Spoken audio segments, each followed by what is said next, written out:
At the reception desk of a luxury hotel in Chicago, my husband handed me the address of a cheap motel near O'Hare International Airport, while his assistant leaned against his shoulder as if he belonged to her. He had booked the presidential suite for the two of them because, according to him, Chloe gets terrible motion sickness on flights, and she needed someone to keep an eye on her. Everyone in the lobby heard it. Everyone looked at me as if waiting for the wife to make a scene. I didn't. I took the printed booking confirmation from the concierge, saw Harrison Miller's name right next to Chloe Davis's on the suite reservation, and folded the paper in half exactly once. Then, beneath the height of the marble counter, I slipped my wedding ring off, dropped it into the side pocket of my purse, and said, "Enjoy your stay." Harrison frowned, already annoyed that I wasn't playing the role he had assigned me. "Elena," he said quietly, "don't embarrass me in Chicago." I looked at him, at his hand still resting on Chloe's waist, and then at the gilded elevators behind them. "I won't," I said. And I meant it. By midnight, I was already gone. The first thing I noticed in Chicago wasn't the biting wind off the lake, but Harrison's hand. He had always hated public displays of affection when they involved me. If I reached for his hand at JFK, he'd adjust his watch. If I leaned against him at dinner, he'd lower his voice and say, "Elena, people are looking." If I stood too close in a room full of clients, he'd suddenly become intensely interested in his phone. But at the marble counter of the Astor Grand, one of those historic downtown hotels where the lobby smells of polished mahogany, fresh lilies, and old money, his hand rested comfortably on the small of Chloe Davis's back. Chloe was his senior assistant. She was 29.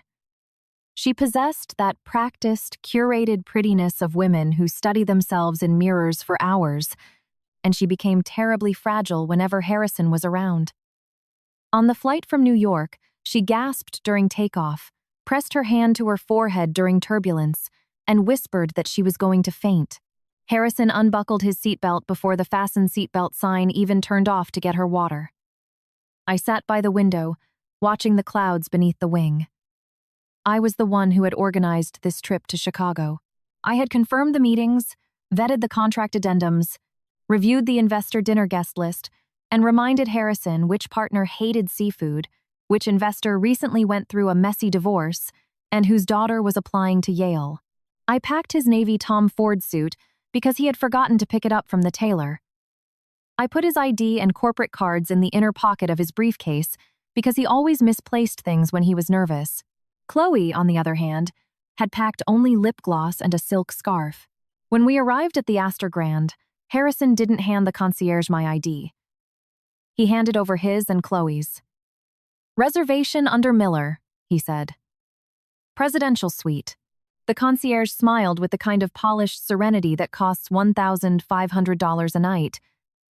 She typed, "Welcome back, Mr. Miller. Miss Davis, your suite is ready." I waited. Harrison didn't look at me. At first, I thought there had been a mistake. He was tired. He was distracted. Maybe the company booked the rooms separately and he was just dealing with one reservation at a time. Then he pulled a folded piece of paper from his cashmere coat pocket and handed it to me. "Your hotel is here," he said. I looked down. O'Hare Gateway Inn. A 38-minute drive if there was no traffic on the Kennedy Expressway, and much longer if there was. For a fraction of a second, a strange silence hung in the lobby. It wasn't absolute suitcases still rolled across the floors. Glasses still clinked in the lobby bar. A child laughed by the revolving doors. But the people standing closest to us seemed to hear exactly what had just happened. I looked up. My hotel. Harrison's jaw tightened. He hated it when I asked questions in public. "Chloe had a terrible flight," he said. "Her vertigo is acting up. She needs someone to monitor her tonight. The suite has a separate living room. It's just practical." Chloe touched his sleeve. "Harrison, please, don't make it a thing. I'll manage." Her voice was breathy, but she didn't step away from him.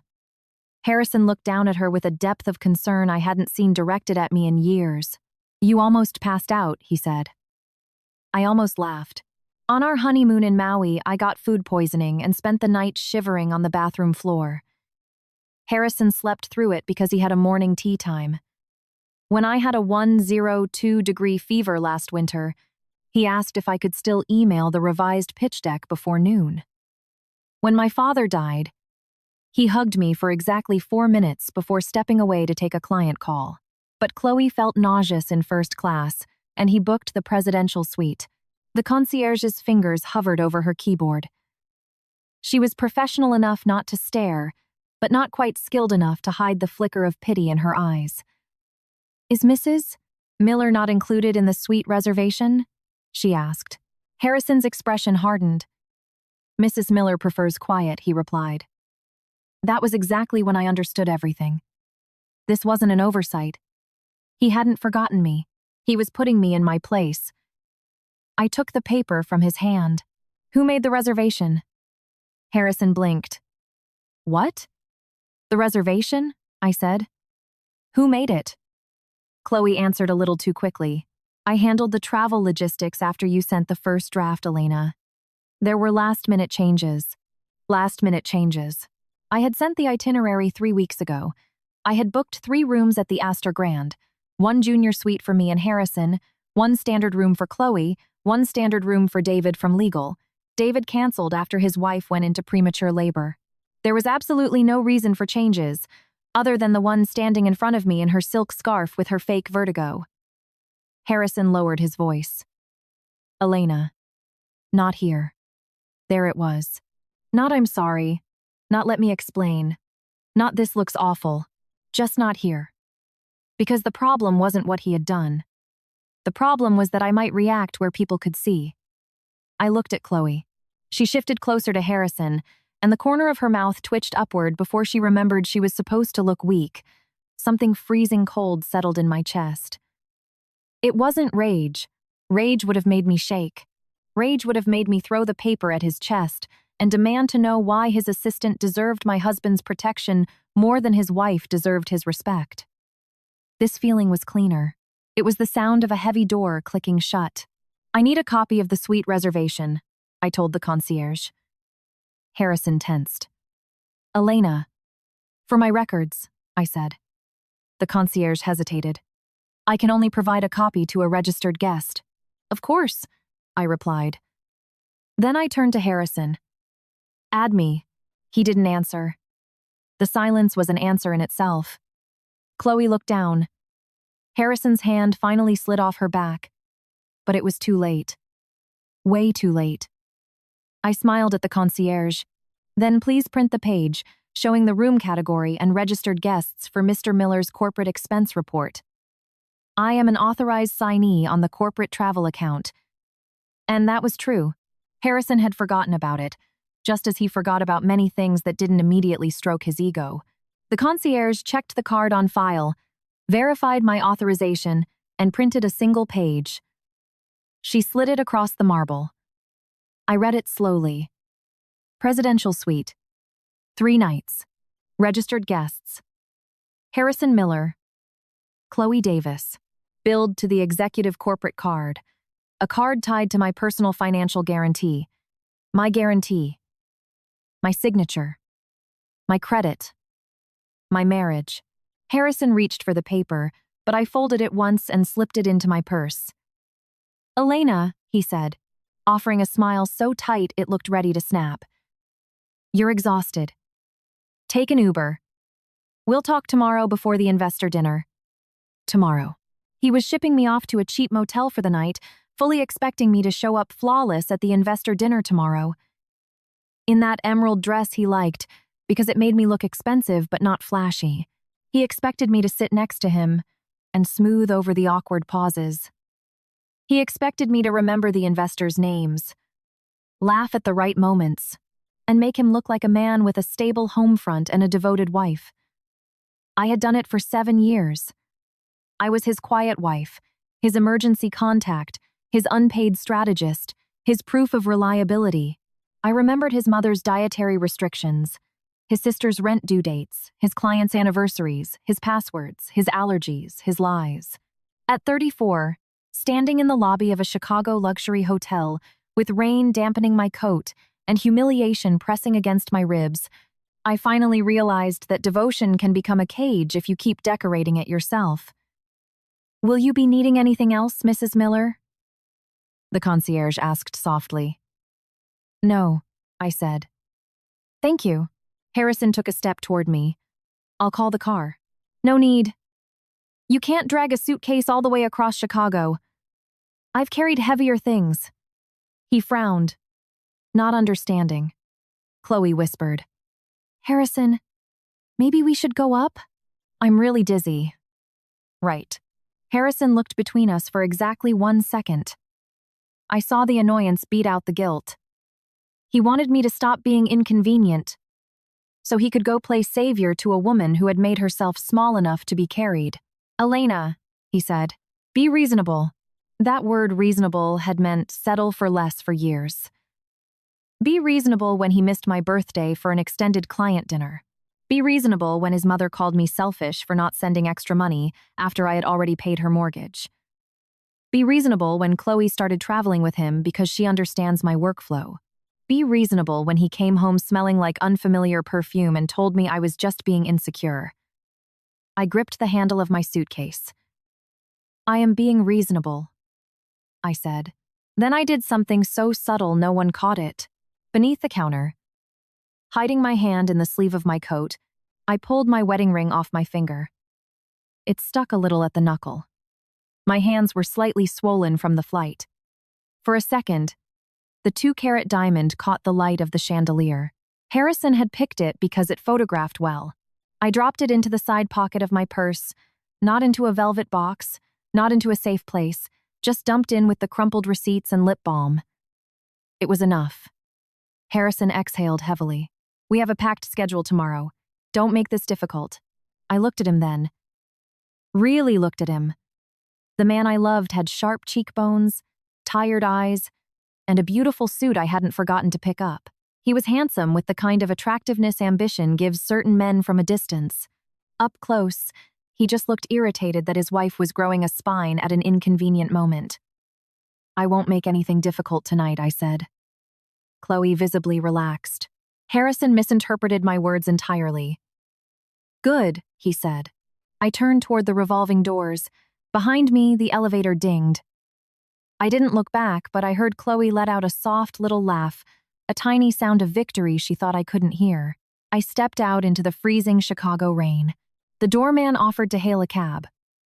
I gave him the address of the airport motel and watched him flag one down. As the taxi pulled away, I looked through the wet window back at the Astor Grand. On the top floor, warm golden light spilled from the floor-to-ceiling windows. Somewhere up there, my husband was walking into a suite with another woman because she said she needed him. I opened my purse and pulled out the printed reservation. Then I took out my phone. First, I took a clear photo of the paper. Second, I opened our joint credit card app and took screenshots of the pending authorization from the hotel. Third, I opened my email and searched Chloe's name. The amended itinerary popped up instantly. It had been sent 2 weeks ago. Not at the last minute. Not because of a medical emergency. 2 weeks. I stared at the date until the numbers blurred. Then I forwarded all the emails to a private email address Harrison didn't know existed. The cab driver caught my eye in the rearview mirror. "Rough night?" I wiped a raindrop off my sleeve. "No," I said. "Just an honest one." The lobby of the O'Hare Gateway Inn featured a humming vending machine. The carpet smelled faintly of industrial cleaner. The night clerk called me sweetheart because he probably called every stranded traveler that. My room's window faced the parking lot, not the Chicago skyline. Not a courtyard. Not even the runway. Just a parking lot with 2 delivery vans, a flickering street lamp, and a puddle reflecting a neon green exit sign.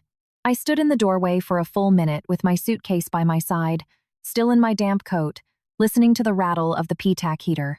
The bedspread was thin, the curtains stiff, the bathroom light buzzed when I flipped the switch. Once, Harrison had complained that the pillows at a five-star hotel in Aspen were too soft to respect the human spine, and yet he had put me here. The thought didn't break me, and that surprised me. I expected tears, but instead, I felt absolute clarity. That night, I learned that pain can sharpen your vision. I hoisted my suitcase onto the luggage rack and opened my laptop.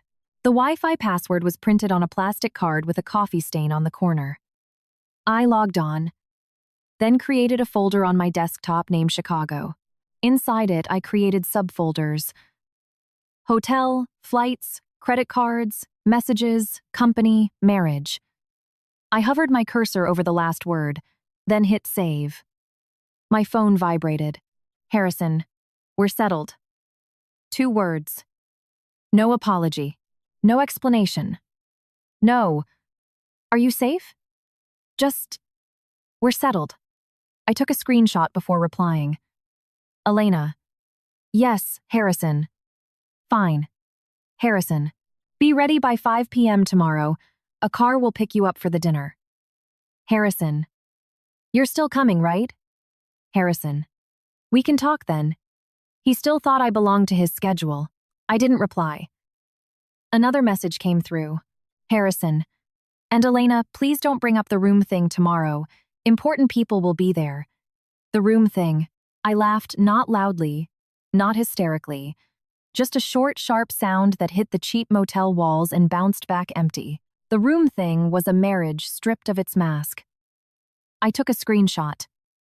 Then I got a text from Chloe. I stared at her name. I had never given her permission to text my personal number casually. She had it because she managed Harrison's calendar and, by extension, managed access to my husband. Chloe. Hi, Elena. Hope you got settled.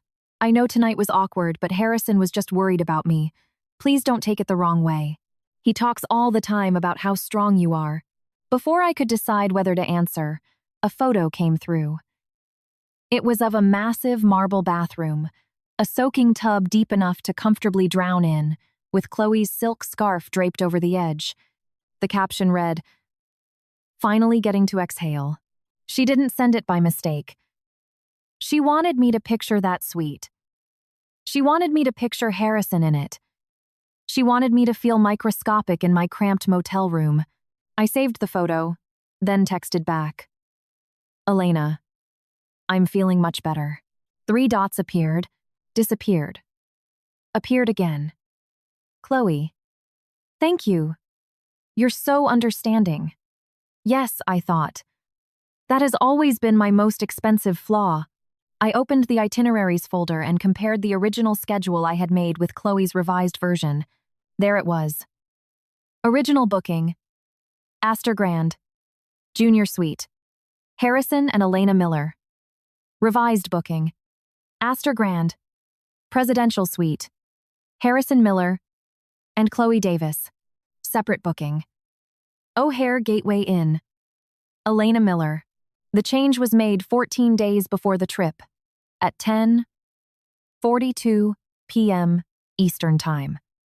That night, Harrison had been in his home office. I remembered it because I had knocked on the door with a cup of tea, and he snapped. Not now, Elena. I'm dealing with Chicago. I had apologized for interrupting. A bizarre calm washed through me. I downloaded the booking confirmations, the company travel policy, and the executive card statements. Then I logged into our joint household accounts. For 7 years, I had managed our home because Harrison said numbers bored him unless they came with zeros and applause. Mortgage payments, insurance, utilities, a monthly stipend to his mother Margaret, temporary rent help for his sister Stephanie, a private nurse for his mother after her knee surgery, an emergency loan to his cousin that was never repaid. I knew every dollar because I had wired most of them. Harrison loved telling people he took care of his family, but he never mentioned that he often did it with money transferred from my personal trust account into our joint checking and then dispersed under his name. I opened the transfer history and started exporting the PDFs. The first file took 40 seconds. The second took a minute. On the 5th, my phone buzzed again. Harrison, why aren't you answering? I looked at the screen, put the phone face down and kept working. At 11:18 p.m., I found the first hotel receipt tied to Chloe that didn't belong to this trip. Miami. A few months ago, Harrison told me the Miami conference ran late, and he stayed at an airport Marriott. Lie. 2 rooms had been booked at the Faina. 1 was canceled. Only the oceanfront suite remained. Registered guests: Harrison Miller, Chloe Davis. I saved it. At 11:41 p.m., I found a jewelry purchase from a boutique in Aspen. Harrison had said it was a corporate gift for a client. The receipt attached to the expense report was for a diamond tennis bracelet. Chloe's Instagram profile picture featured a diamond tennis bracelet. I saved that too. By midnight, I stopped shaking. I hadn't even realized when it started. I went into the bathroom, splashed water on my face, and looked at myself under the fluorescent light. No dramatic mascara streaks. No broken woman in the mirror. Just a tired woman with damp hair, pale skin, and a bare ring finger. I touched the indent where my wedding band used to be. It looked like the mark of a shackle. My father used to say, "Elena, the moment someone counts on your silence, start charging interest." He was a mid-level accountant with a dry sense of humor and a heart too soft for his own good. When he died, he left me a trust fund enough to keep me safe if I was careful. I had used part of that money to help Harrison launch Stratagem Consulting, not because he demanded it, but because I loved him, because I believed we were building something together.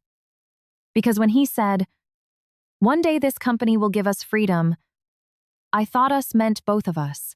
I opened a secure app on my laptop and pulled up the operating agreement Harrison had signed 5 years ago at the insistence of my lawyer. Non-voting equity share, 38%. Personal financial guarantee subject to revocation upon written notice. Spousal asset protection clause active. Harrison had laughed when we signed it. "Your lawyer is a shark," he said. I had smiled back. "She's just careful." He kissed my forehead. "I love that you trust me anyway." I had trusted him, but that didn't mean I was an idiot. I opened my email and drafted a message to Sarah Sterling. Subject: Urgent. Need divorce consultation. Sarah was my roommate in college. Now a ruthless family law and asset protection attorney in Manhattan. She had gently warned me not to dissolve myself too deeply into Harrison's life. I had told her marriage requires compromise. I attached the Chicago bookings, the hotel receipts, the credit card screenshots, and the amended itineraries. Then I typed, "Sarah, I'm in Chicago." Harrison booked the presidential suite for himself and his assistant and sent me to a cheap motel. It was planned. I need to know how fast I can revoke my financial guarantees, sever the accounts, and file. I'm flying home tonight. Please don't call my regular number. Use only this email. I hovered over the send button. There are moments when your old life begs you to wait. Wait until morning. Wait for his explanation. Wait until you're less angry. Wait, because divorce is a massive undertaking. Wait, because 7 years shouldn't end in one night. But 7 years didn't end in one night. One night just turned on the lights. I hit send. Then I booked the earliest flight back to New York on my personal credit card. A 4:55 a.m. departure out of O'Hare. The ticket cost a fortune. Freedom is often expensive at first. I packed my things without ever having unpacked them. I changed into comfortable clothes, wrapped my coat tighter around myself, and double-checked the room to ensure I hadn't left anything behind. At 1:07 a.m., Harrison called.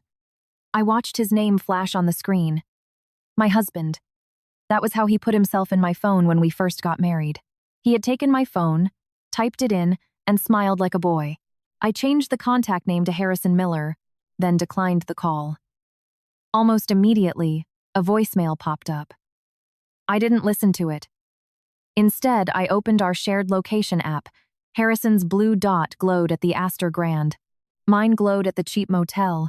I tapped Stop Sharing Location. A warning popped up. Harrison Miller will no longer be able to see your location. I pressed confirm. The room felt suddenly quieter. I left the keycard on the desk in the lobby. The night clerk looked up from his phone. Checking out already, sweetheart? Yes. Everything's fine. I thought of Harrison high up in the presidential suite, who might just now be realizing his wife had stopped answering. I thought of Chloe's photo. I thought of the ring in my purse. Everything is getting much better, I said. Outside, the taxi driver helped me with my suitcase. As we drove to O'Hare, Chicago slipped by in dark fragments. Wet highways, closed storefronts, streetlights, a CTA bus with 3 passengers. A city that didn't care that my marriage had shattered on my first night in it. My phone buzzed. Harrison. Where are you? Another message. Harrison. Elena. Answer me. Another. Harrison. This is childish. I took screenshots of all 3, then put the phone in airplane mode before boarding the flight. I didn't cry until the landing gear left the tarmac. And even then, I cried quietly. Not because I wanted to go back, but because I finally understood how far I had walked just to be able to leave. Harrison called 14 times while I was in the air. I saw the notifications when we landed at LaGuardia, stacked like bricks. Harrison Miller, 14 missed calls. Chloe Davis, 3 messages. Margaret Miller, 2 missed calls. Unknown number. 1 voicemail. It was 8:22 a.m. in New York. My body still belonged to Chicago time. My hair smelled like airplane cabin air, and my wedding ring was still in the side pocket of my purse. I stood at the baggage claim and turned my phone off again. Not because I was afraid of him, but because I wanted at least 1 hour in my own city before Harrison's voice tried to crawl back into my head. The carousel jerked into motion. Suitcases appeared black, navy, gray-looking like people pretending they weren't lost.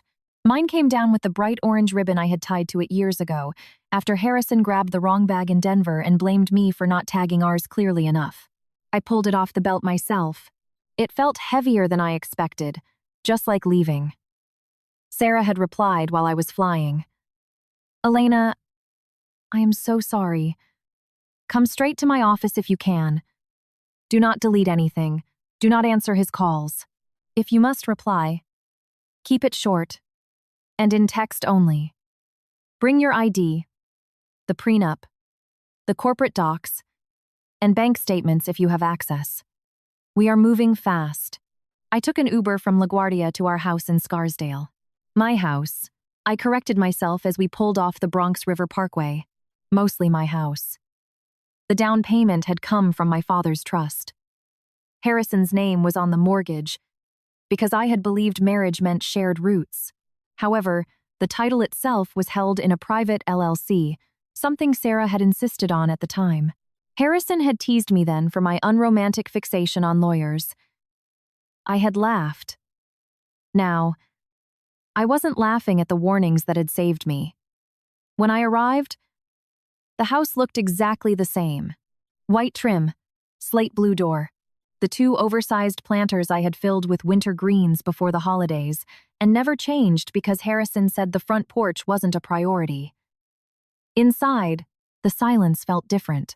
Usually, when Harrison traveled, I moved through the house as the caretaker of his absence, picking up his dry cleaning, sorting his mail, answering his mother's calls, descaling the espresso machine because he hated bitter coffee.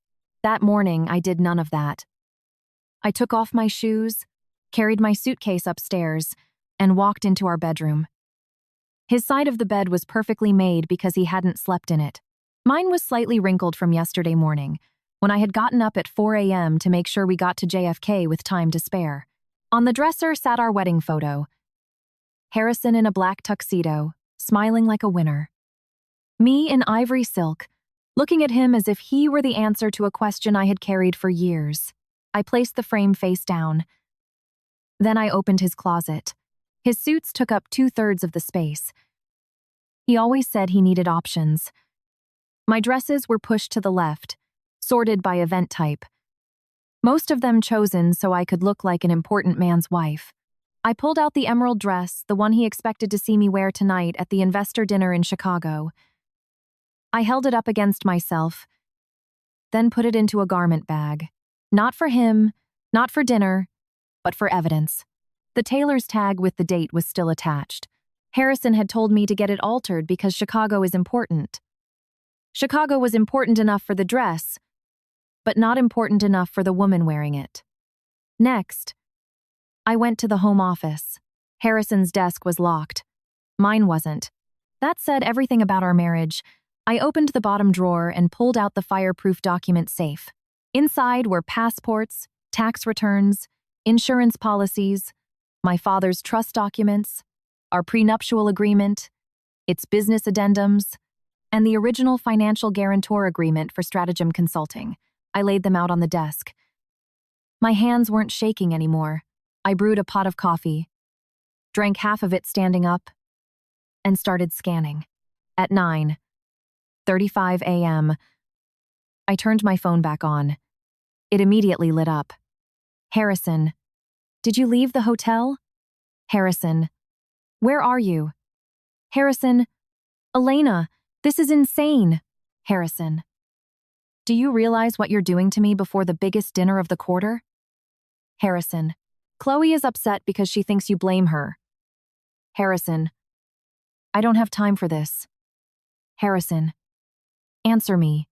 Then, after a 2-hour gap, Harrison, the driver says you weren't at the motel. Did you move to a different room? Stop being dramatic. Then, Harrison, if you're trying to punish me, do it after Chicago. I stared at that text. After Chicago. He wanted me to schedule my dignity around his meetings. Chloe's messages were softer. Chloe, Elena, I'm worried. Harrison is worried too. Chloe, please don't let a misunderstanding hurt his business. Chloe, I hope you know I respect your marriage. I saved every single message. Then I replied to Harrison. Elena, I am safe. Communicate in writing. He called 5 seconds later. I declined it. He called again. I declined. A text came through. Harrison, what does that mean? Elena, it means I won't discuss this on the phone. Harrison, where are you? Nye? See? I didn't answer. The typing bubbles appeared. Disappeared. Appeared again. Harrison, you flew home. Then, Harrison, have you completely lost your mind? I took a screenshot. A minute later, Margaret called. Harrison's mother had a gift for calling at the exact moment she could make a bad situation worse. I paid for her physical therapy, ordered her medication, sent her groceries during blizzards, and listened as she described me at family dinners as a bit cold but useful. She thought I couldn't hear her from the kitchen. I let it go to voicemail. She left a message. Elena, Harrison just called me from Chicago in a total panic. I don't know what petty squabble you two are having, but you do not abandon your husband on a business trip. A wife supports her husband. Call him back and stop this nonsense. I saved the voicemail. Then I opened my spreadsheet for family transfers.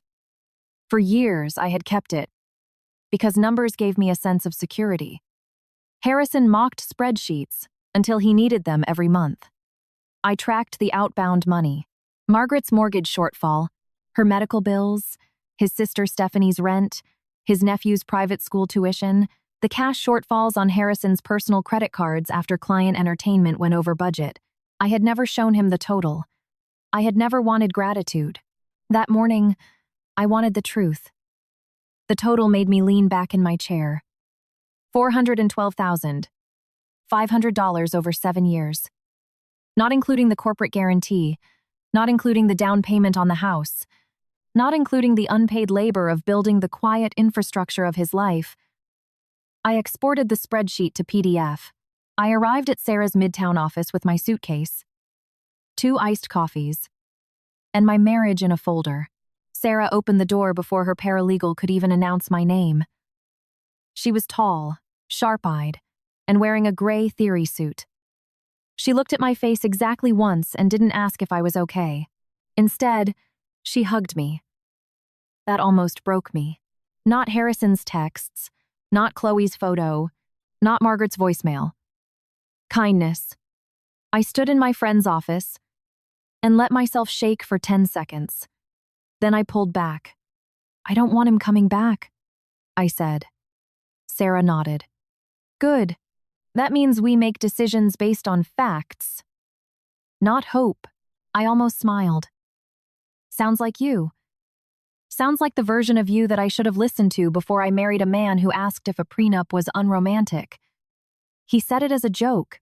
Men often joke at the exact moment they want a woman to lower her guard. I handed her the folder. She read in silence. The hotel booking made her eyebrows rise. The amended itinerary made her lips thin. The charge for the presidential suite made her say, Jesus, Elena. The guarantor agreement made her sit up straight. Does he know this can be revoked upon written notice? She asked. He signed it. That wasn't my question, I said. I don't think he remembers. Sarah tapped the page. The Chicago deal Summit Energy. Is it tied to this? Yes. Summit required a personal asset guarantee for Phase 1 because Harrison's firm is over-leveraged. I have the cleanest balance sheet. He needs my signature in Chicago tomorrow morning. Sarah looked at me. And where does he think you are right now? In a cheap motel near O'Hare. Waiting for a town car for tonight's dinner. Sarah smiled. It wasn't a warm smile. It was a litigator's smile. Then we have a lot of work to do. By noon, we had a plan. No phone calls. No emotional one-on-ones. Written communication only. Immediate notice of revocation for any future use of my personal guarantee. A temporary freeze on voluntary transfers from my personal accounts to the joint household account. Preservation of evidence letters regarding corporate travel. A divorce petition drafted but not filed until we confirmed the asset lock.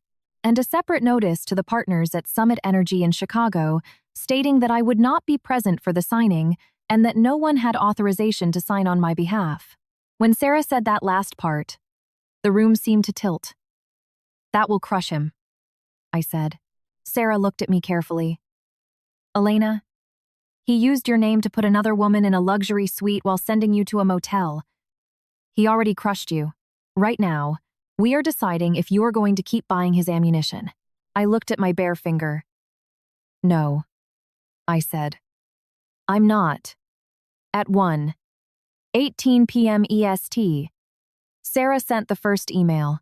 At 1:31 p.m. EST, Harrison texted. Harrison, what the hell did you just do? I stared at the text for a long time, then turned the phone toward Sarah. She read it and said, Looks like Chicago got the email. I put the phone face down, took a deep breath, and for the first time since the hotel lobby, my lungs filled completely. Harrison didn't understand silence. He understood obedience, apologies, explanations, and delays. He understood arguments where he could play stern, exhausted, disappointed, and finally magnanimous enough to forgive me for being upset with him. But silence gave him nothing to push against. By the end of the day, his messages changed shape. Harrison, Elena, what email did you send Summit? Harrison, they are asking if you pulled the guarantee. Harrison, you cannot mess with my business just because you're having a meltdown. Harrison, call me immediately. Then, 20 minutes later, Harrison, please. That one word didn't move me the way he probably expected. A year ago, it might have. I would have heard the panic and mistaken it for love. I would have called. He would have said, This is bigger than us. And I would have swallowed my pain because I didn't want to be the woman who ruined something important. Now, I understood he had always prioritized his comfort over us. I stayed in Sarah's office until the first wave of filings was done. Then I drove home in a rental car because Harrison had taken our SUV to the airport, leaving me the sedan that had a low tire pressure warning he had ignored for a month. Back at the house, I started the physical work. There is a strange mercy in packing. It gives grief a specific task. I started in the master bathroom. His shaving cream, his expensive cologne, the hair gel he used too much of when he was nervous before a pitch. I didn't throw anything away. I packed his things into a cardboard box and labeled it Harrison's Toiletries. I didn't want chaos. Chaos helps men like Harrison play the victim. Then the closet. Suits, shoes, cufflinks, belts, the navy tie I bought him for our first anniversary, the cashmere scarf from my mother, the Rolex he bought himself after his first billion-dollar quarter and called a gift for our success, even though he was the only one wearing it. Every item told a story. Not all of them were lies, and that was the hardest part. Once, Harrison had loved me or something close enough to love that I had built my life inside it. He had danced barefoot with me in our first rented apartment when the power went out. He had cried when my father died alone in a hospital stairwell where he thought no one could see him.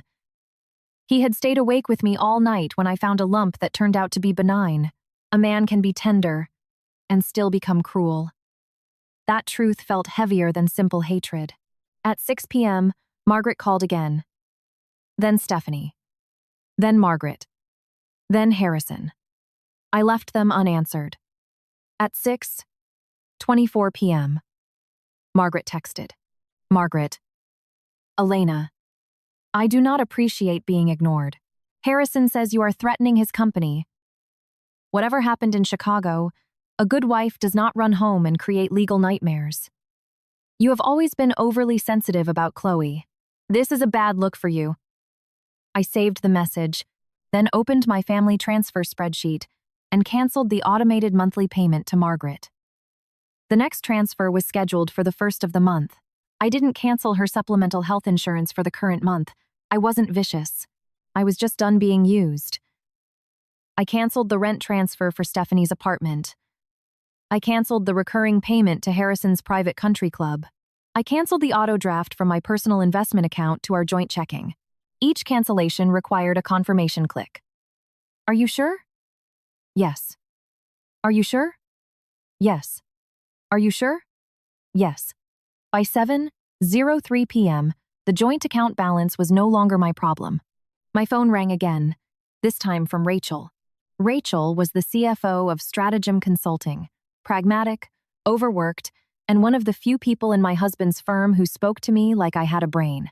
We had built their first expense tracking system together after Harrison lost 3 months of receipts and blamed it on administrative gaps.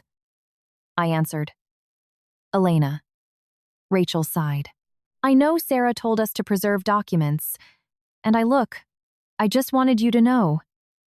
Harrison is calling everyone from Chicago. I gather he's telling people you're having a personal breakdown. Of course he is. Rachel exhaled. I also got the updated T&E file from Chloe for the trip. There's a problem. Well, one of many. Rachel made a short sound that might have been a laugh. She manually overrode the original booking. She categorized the upgrade to the presidential suite as client entertainment. For who? That's the problem. There were no clients attached, just Harrison and Chloe. A pause. Yeah, Rachel said. Can you save that? Something in my chest loosened. Thank you. And Elena, for whatever it's worth. I'm sorry. A lot of us knew Chloe overstepped. We didn't know he put you in a different hotel. He didn't think anyone would care. I care. Again, kindness threatened to wreck me. I closed my eyes. Please, send everything to Sarah. I will. After we hung up, I walked into the kitchen. The kitchen had always been my favorite room. White shaker cabinets, navy subway tile, the long island where Harrison used to sit with his laptop while I cooked. For years, he said the way I cooked relaxed him. I had found that endearing. Now, I wondered how many women have been taught to find their own utility romantic. On the counter sat a stack of mail. I started sorting it mechanically.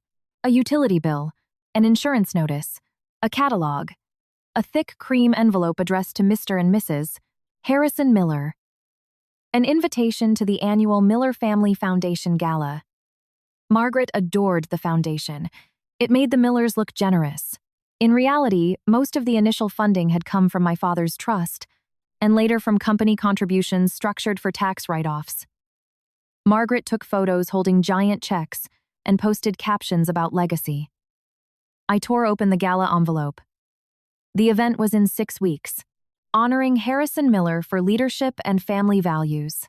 I almost laughed again.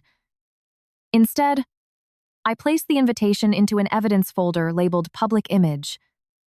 By 8 p.m., the house looked like a museum preparing for a hurricane.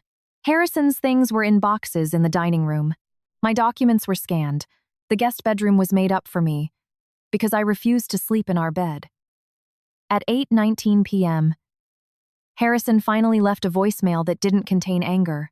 His voice was low, controlled, requiring obvious effort. "Elena, you need to listen to me. Summit is spooked. They think you're pulling the guarantee because of some marital issue. I told them it's a misunderstanding. You need to email them tonight and clear this up. We can discuss the hotel when I get back." I admit the optics were bad, but Chloe was sick. I made a judgment call under pressure. Don't punish everyone for one uncomfortable night. One uncomfortable night. I replayed the phrase twice, not because it hurt, but because it would sound fantastic during a mediation proceeding. I didn't delete anything. I forwarded it to Sarah. Then I sat at the kitchen island and wrote a list. Things Harrison thought belonged to him. My time, my patience, my signature, my money, my silence, my body next to him at public events, my ability to make him look like a decent man, my forgiveness. Things that actually belonged to Harrison. His choices. The list looked simple, almost childish, but as I reread it, I felt something inside me uncoil and straighten. At 9 p.m., an email arrived from Summit Energy's legal department.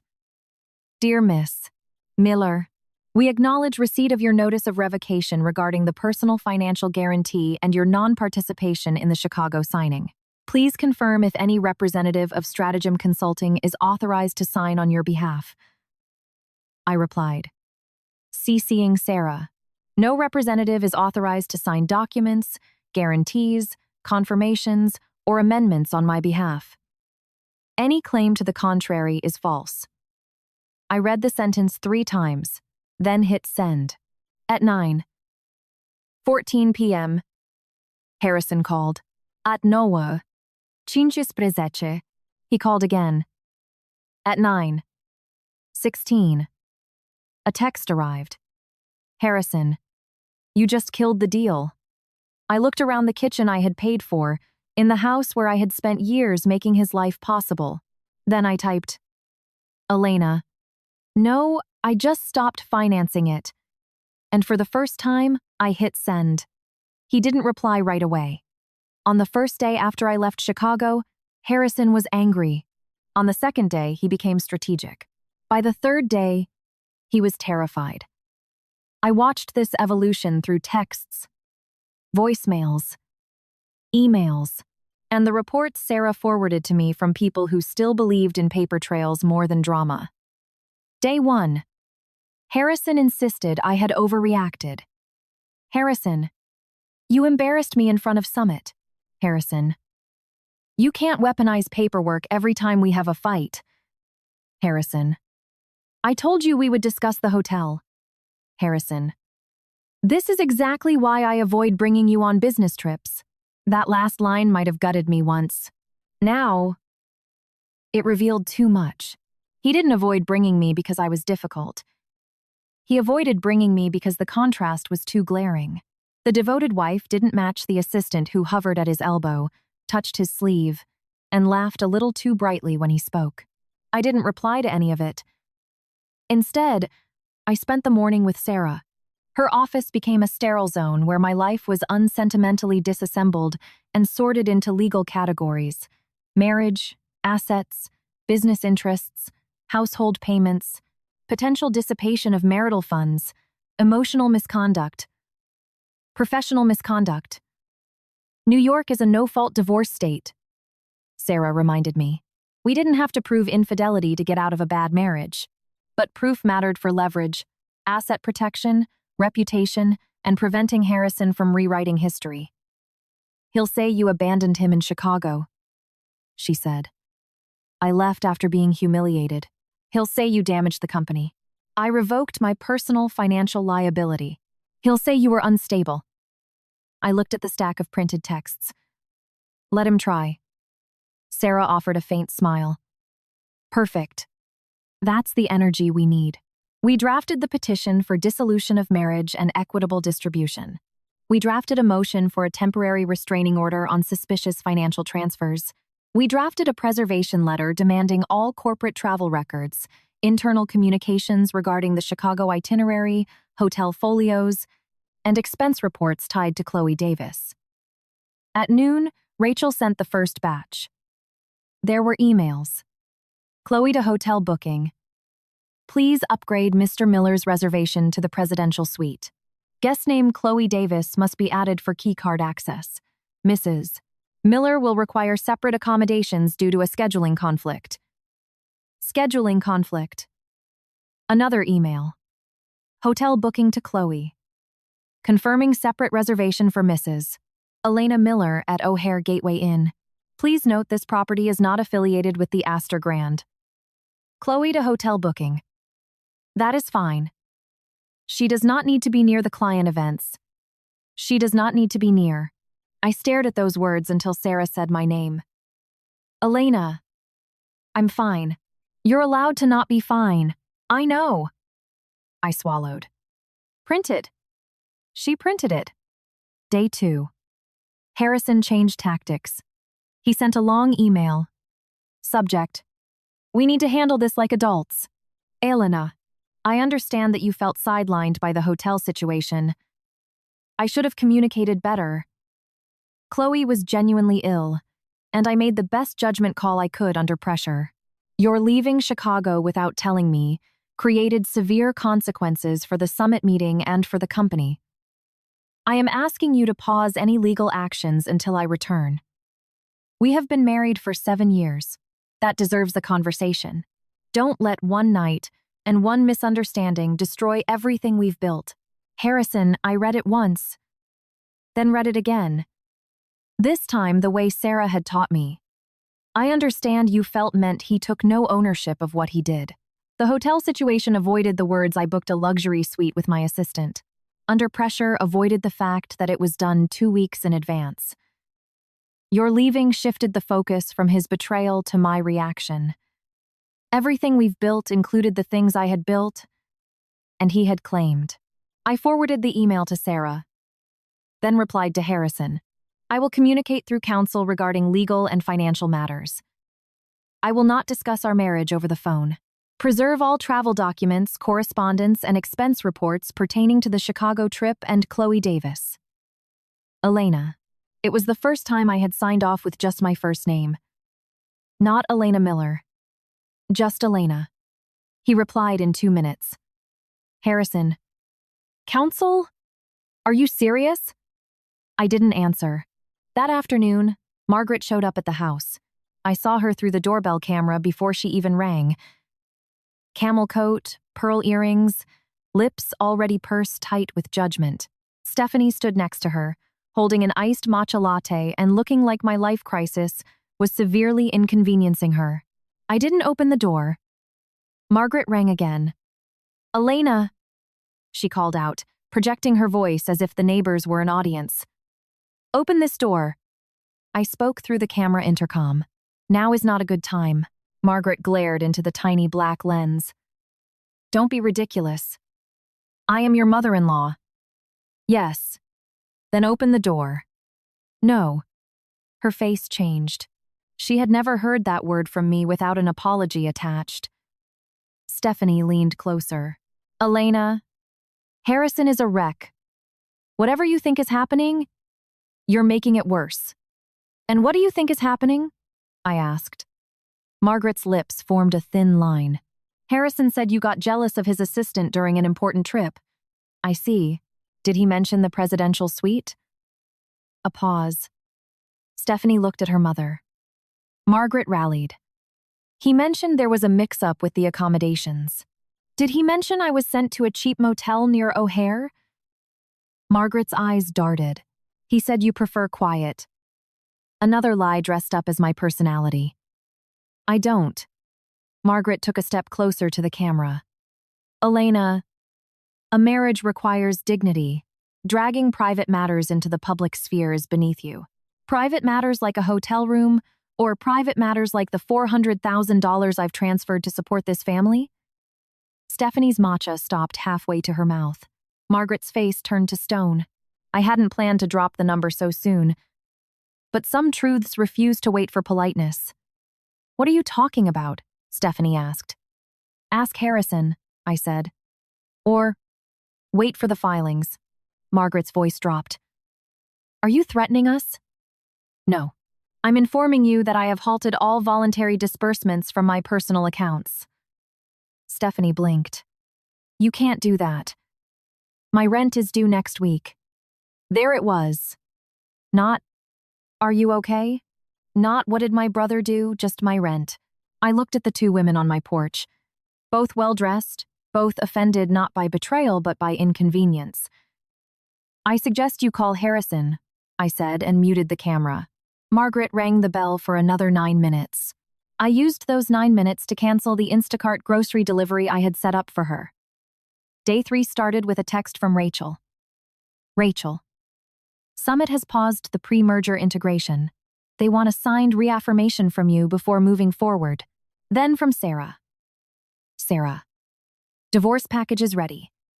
Do you want him served in Chicago? Or do we wait until he flies back? I looked at the last text Harrison had sent. Harrison. I can't believe you're doing this while I'm stuck out of town. I thought of the Astor Grand lobby. The gilded elevators. Chloe's scarf on the marble tub. The taxi ride to O'Hare. He believed distance protected him. It didn't. I texted Sarah. Serve him in Chicago. At 11:30 a.m. Central Time, a process server handed Harrison Miller divorce papers in the lobby of the Astor Grand. I know this because Sarah got the confirmation. I also know this because Harrison called 26 times, then sent a single text. Harrison, I'm coming home. 3 words. No apology. No remorse. Just motion, now that consequences had caught him. At 1:08 p.m., Rachel forwarded a screenshot from the corporate travel desk. Harrison Miller had booked a first-class flight on Delta back to JFK for that afternoon. 1 seat, not 2. Chloe, apparently, no longer needed someone to monitor her. While Harrison was panicking his way across the airspace to New York, Chloe started making mistakes on the ground.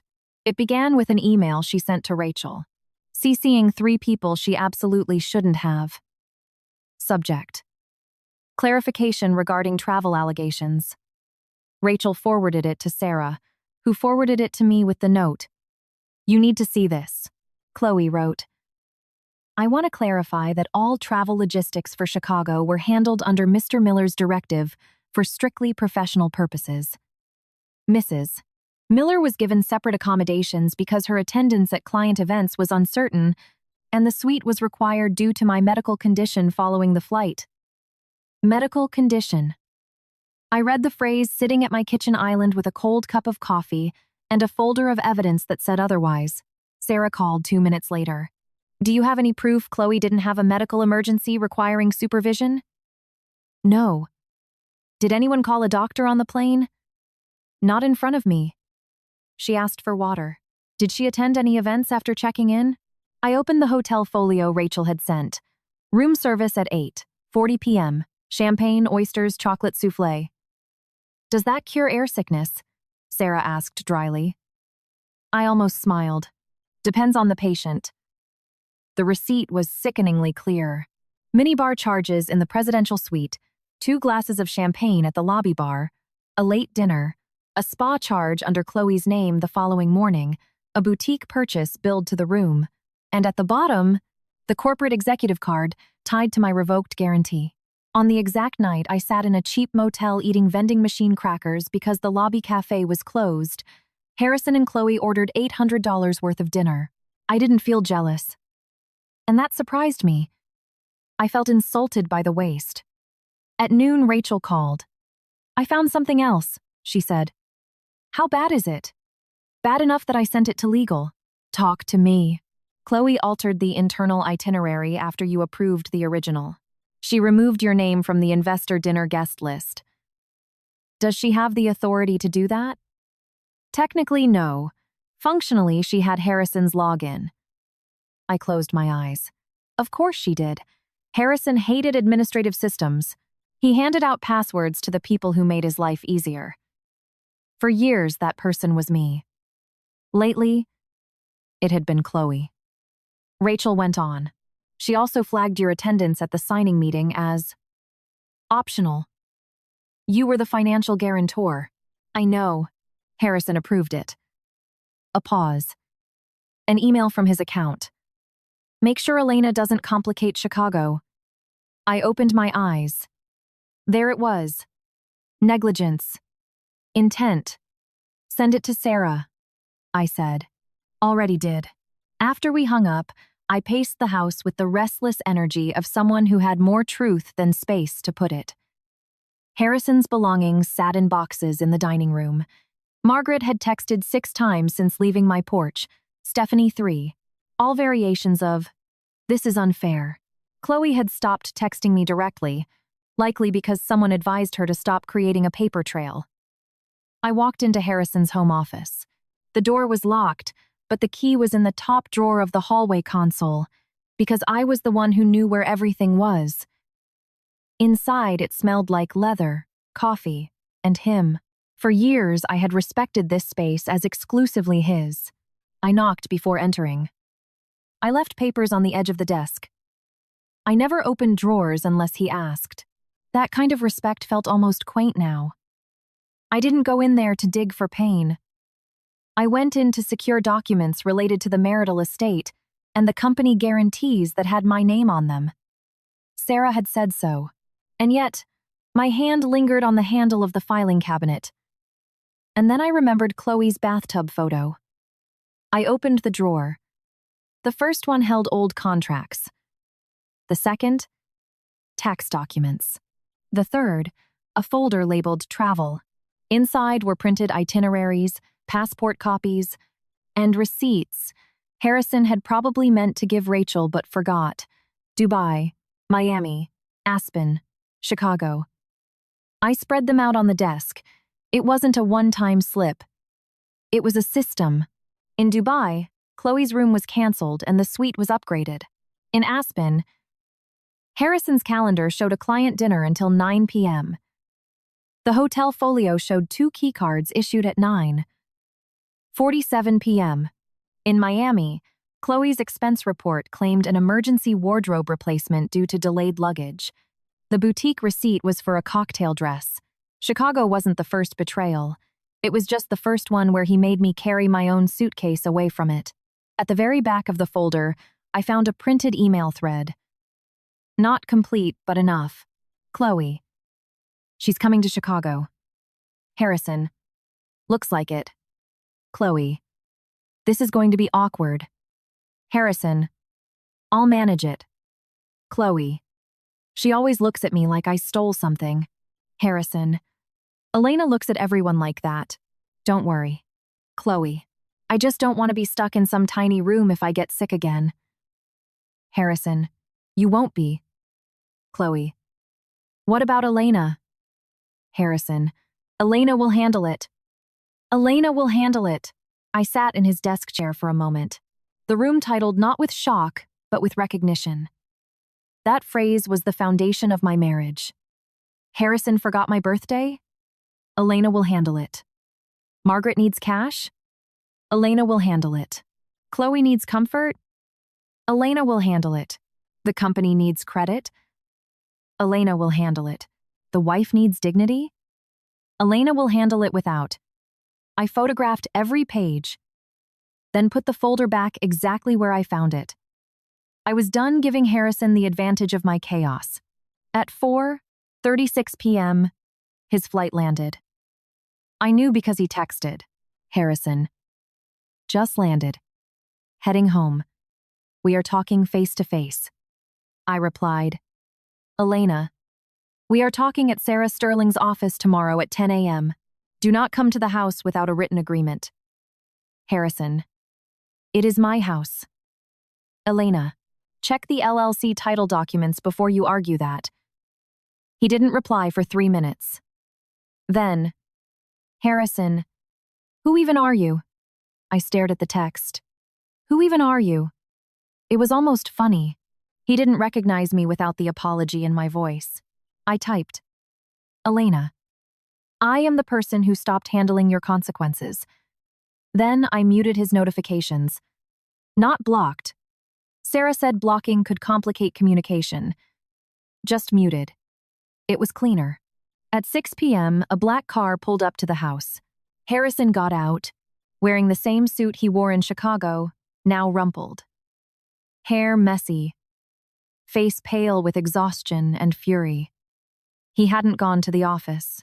He had come straight home because he believed his presence alone would restore the old order. He walked up to the door and punched in the keypad code. It flashed red. He tried again. Red. Again. I watched from the second-floor window. He looked up.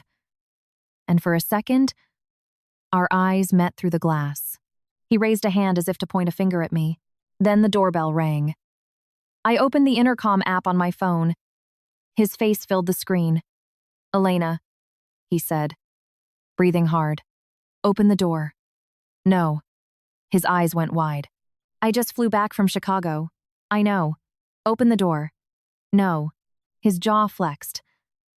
This is my house. It is a property owned by an LLC.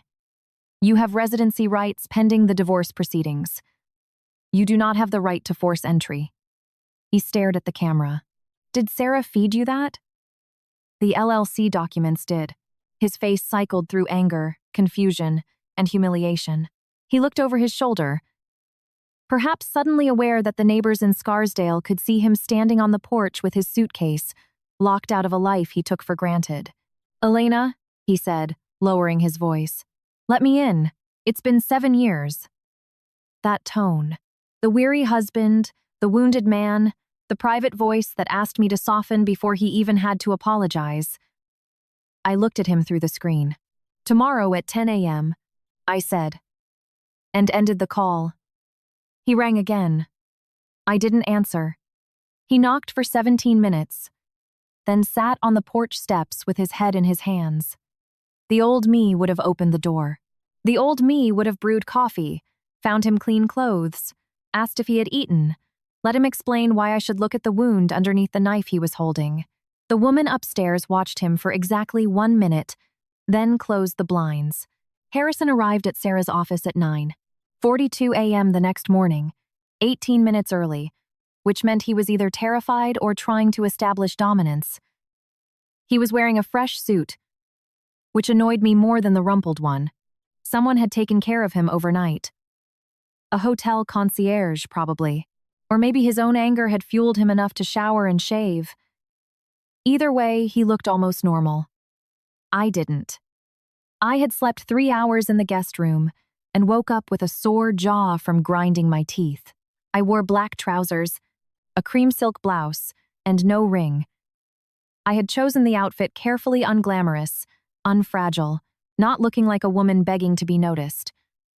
Looking like a woman ready to sign papers. Harrison's eyes went to my hand first. He noticed the missing ring before he noticed my face. Dramatic, he said. I sat across from him at the conference table. Sarah sat next to me. Harrison had brought his own lawyer, Michael Ellis, a silver-haired man with the smooth expression of someone paid to look disappointed on behalf of wealthy clients. Sarah opened the meeting. We are here to discuss temporary separation agreements, asset preservation, communication boundaries, and the pending divorce petition. Harrison looked at me. Divorce petition, he repeated. Like the words were in a foreign language. You were served yesterday, Sarah said. I know I was served.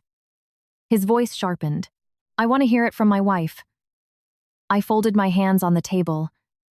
I want a divorce. Silence filled the room. Harrison leaned back slightly.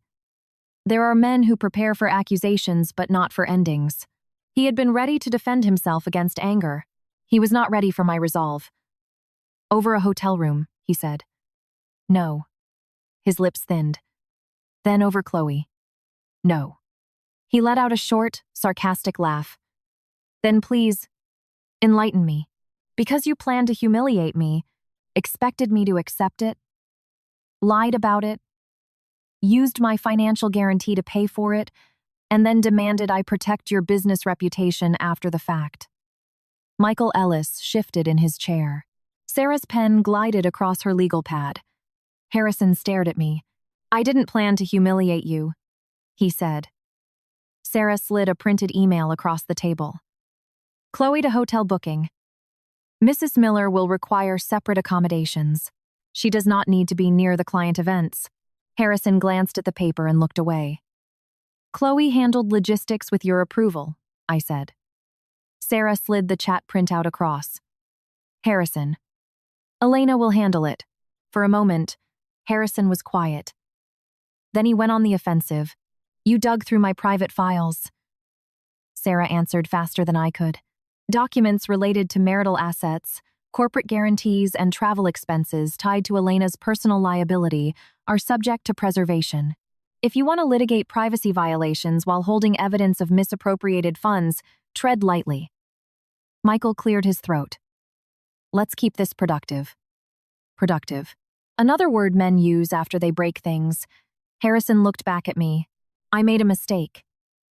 It was the closest he had come to the word. But his face said he was only offering it because evidence had entered the room, not because truth had. You made a choice, I said. Chloe was sick. They were eating oysters and drinking champagne. His eyes flashed. Sarah slid the room service receipt forward. Michael intercepted it before Harrison could reach for it. I watched Michael read it. His expression changed by exactly 1 degree, which in lawyer language meant catastrophe. Harrison said, Room service proves nothing. No, I said. It proves she was well enough to enjoy the suite you said she needed for medical reasons. His jaw clenched. I kept going. The Faina receipt from Miami proves Chicago wasn't the first time. The Aspen keycard logs prove it wasn't an accident. The amended itinerary proves I was cut out intentionally. The texts prove you knew, Elena. His voice dropped. Not everything is what it looks like. Then explain what it is. He opened his mouth, closed it. Chloe had given him plenty of scripts. None of them worked in a room with receipts. Michael stepped in. Mr. Miller is not prepared to address allegations regarding Miss Davis today. We are here to handle separation logistics. Fine, Sarah said. Elena remains in the Scarsdale house during proceedings. Harrison may schedule a time to remove personal items with written notice, supervised by a third party. Communication will be in writing or through counsel. Elena has revoked future personal guarantees and any authorization to use her signature, name, or separate assets. Voluntary household transfers from Elena's personal funds are terminated. Harrison's head snapped up. What household transfers? I met his eyes. Your mother. Your sister. Your country club. Your cousin's loan. Your nephew's tuition. His face darkened. You had no right to cut my family off. I had every right to stop using my personal trust to subsidize people who called me unstable for objecting to being treated like garbage. That money was part of our household budget. No. It passed through our household budget so you could pretend it came from you. That hit the mark. Harrison's pride had always been more sensitive than his conscience. Michael raised a hand. We'll need documentation. Sarah smiled. We have it. She placed the spreadsheet on the table. 7 years of transfers, dates, amounts, recipients, notes. Margaret's mortgage. Stephanie's rent. Margaret's medication. Miller Foundation donation. Harrison's personal cash shortfalls. Harrison stared at the pages. He knew pieces of it. He didn't know the total. Men like Harrison often avoid totals. Totals strip the romance out of exploitation. Elena, he said, and for the first time his voice sounded less angry and more exposed. You offered. Yes, I said. When I thought we were a family, his face tightened. There it was, the first real wound. Not that he hurt me, but that I had stopped including him in the word family. We argued over temporary agreements for another 40 minutes. Harrison argued about the house. Sarah pointed to the LLC docs. Harrison argued about the company guarantee. Sarah pointed to the revocation clause. Harrison argued about his clothes. I agreed to let movers pack them next week. The more reasonable I was, the more unmoored he looked. He wanted a fight. I gave him a procedure. At the end, he leaned forward. Can we speak privately for 5 minutes? No, Sarah said. He ignored her. Elena. I looked at him. His eyes darted to Michael, then back to me. The public rejection humiliated him. Good. He was the one who taught me the value of an audience. After 7 years, he said quietly, you won't even talk to me. Alone after Chicago? No. His lips twisted. I came back, didn't I? I stared at him. He genuinely thought that mattered. He flew back only after the guarantee vanished, the summit deal stalled, and divorce papers were delivered to his luxury suite. He didn't come back when I was hurting. He came back when he was threatened. You came back for the life I was taking away from you, I said. Not for me. He looked as if I had slapped him. But I had only named things properly. When the meeting ended, I stood up first. Harrison stood too quickly. Elena, wait. I didn't.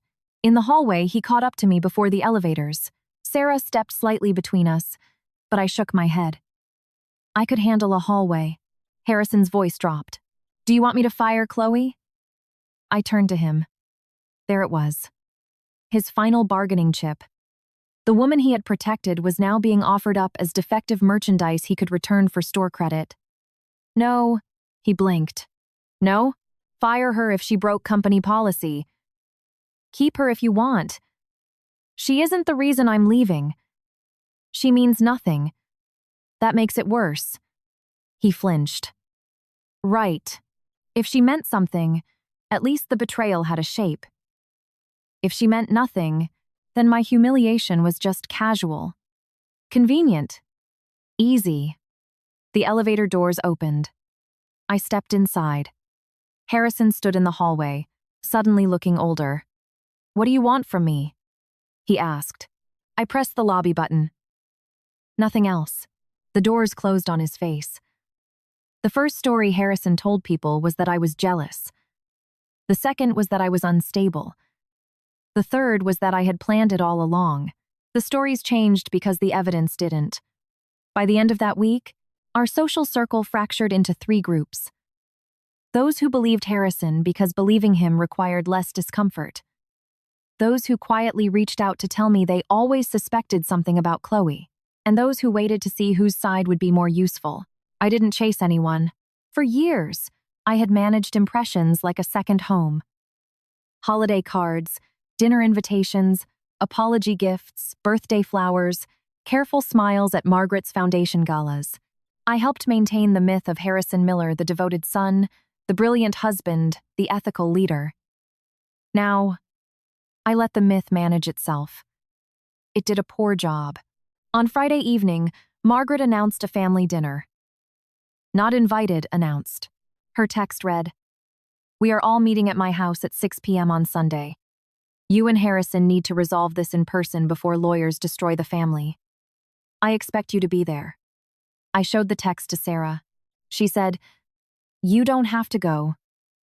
I know. Do you want to? I looked at Margaret's text, then at the folder labeled Family Finances. Yes, I said. But not to resolve it. Sarah studied me for a moment, then nodded. Take copies, not originals. Margaret lived in a brick colonial in Darien, Connecticut. A house she liked to call modest, because wealthy people love stripping words of their meaning. I had paid the shortfall on her mortgage for 4 years after Harrison told me his mother was too proud to ask him directly. When I arrived on Sunday, Harrison's Audi was already there, along with Stephanie's car, Uncle Robert, Aunt Helen, and 2 cousins who only appeared when drama smelled expensive. I wore navy blue, not black. Black would look like mourning. I wasn't mourning. Margaret opened the door with the cold dignity of a woman who had rehearsed it in a mirror. "Elena," she said. "You came. You said you expected me." Her smile went rigid. In the dining room, everyone was seated as if it were a hearing Margaret planned to win.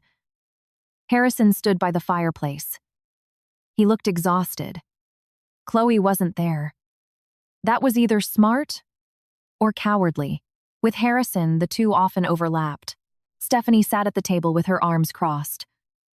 I set my folder down on the sideboard. Margaret pointed to a chair. "Sit." "I prefer to stand." Uncle Robert cleared his throat.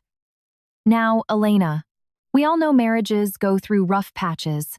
"No," I said. The room blinked. He frowned. "No? You don't know everything about my marriage. You know the version Harrison brought to dinner." Harrison's face tightened. "Don't do this." I looked at him. "Do what?" "Don't turn my family against me." Aunt Helen murmured.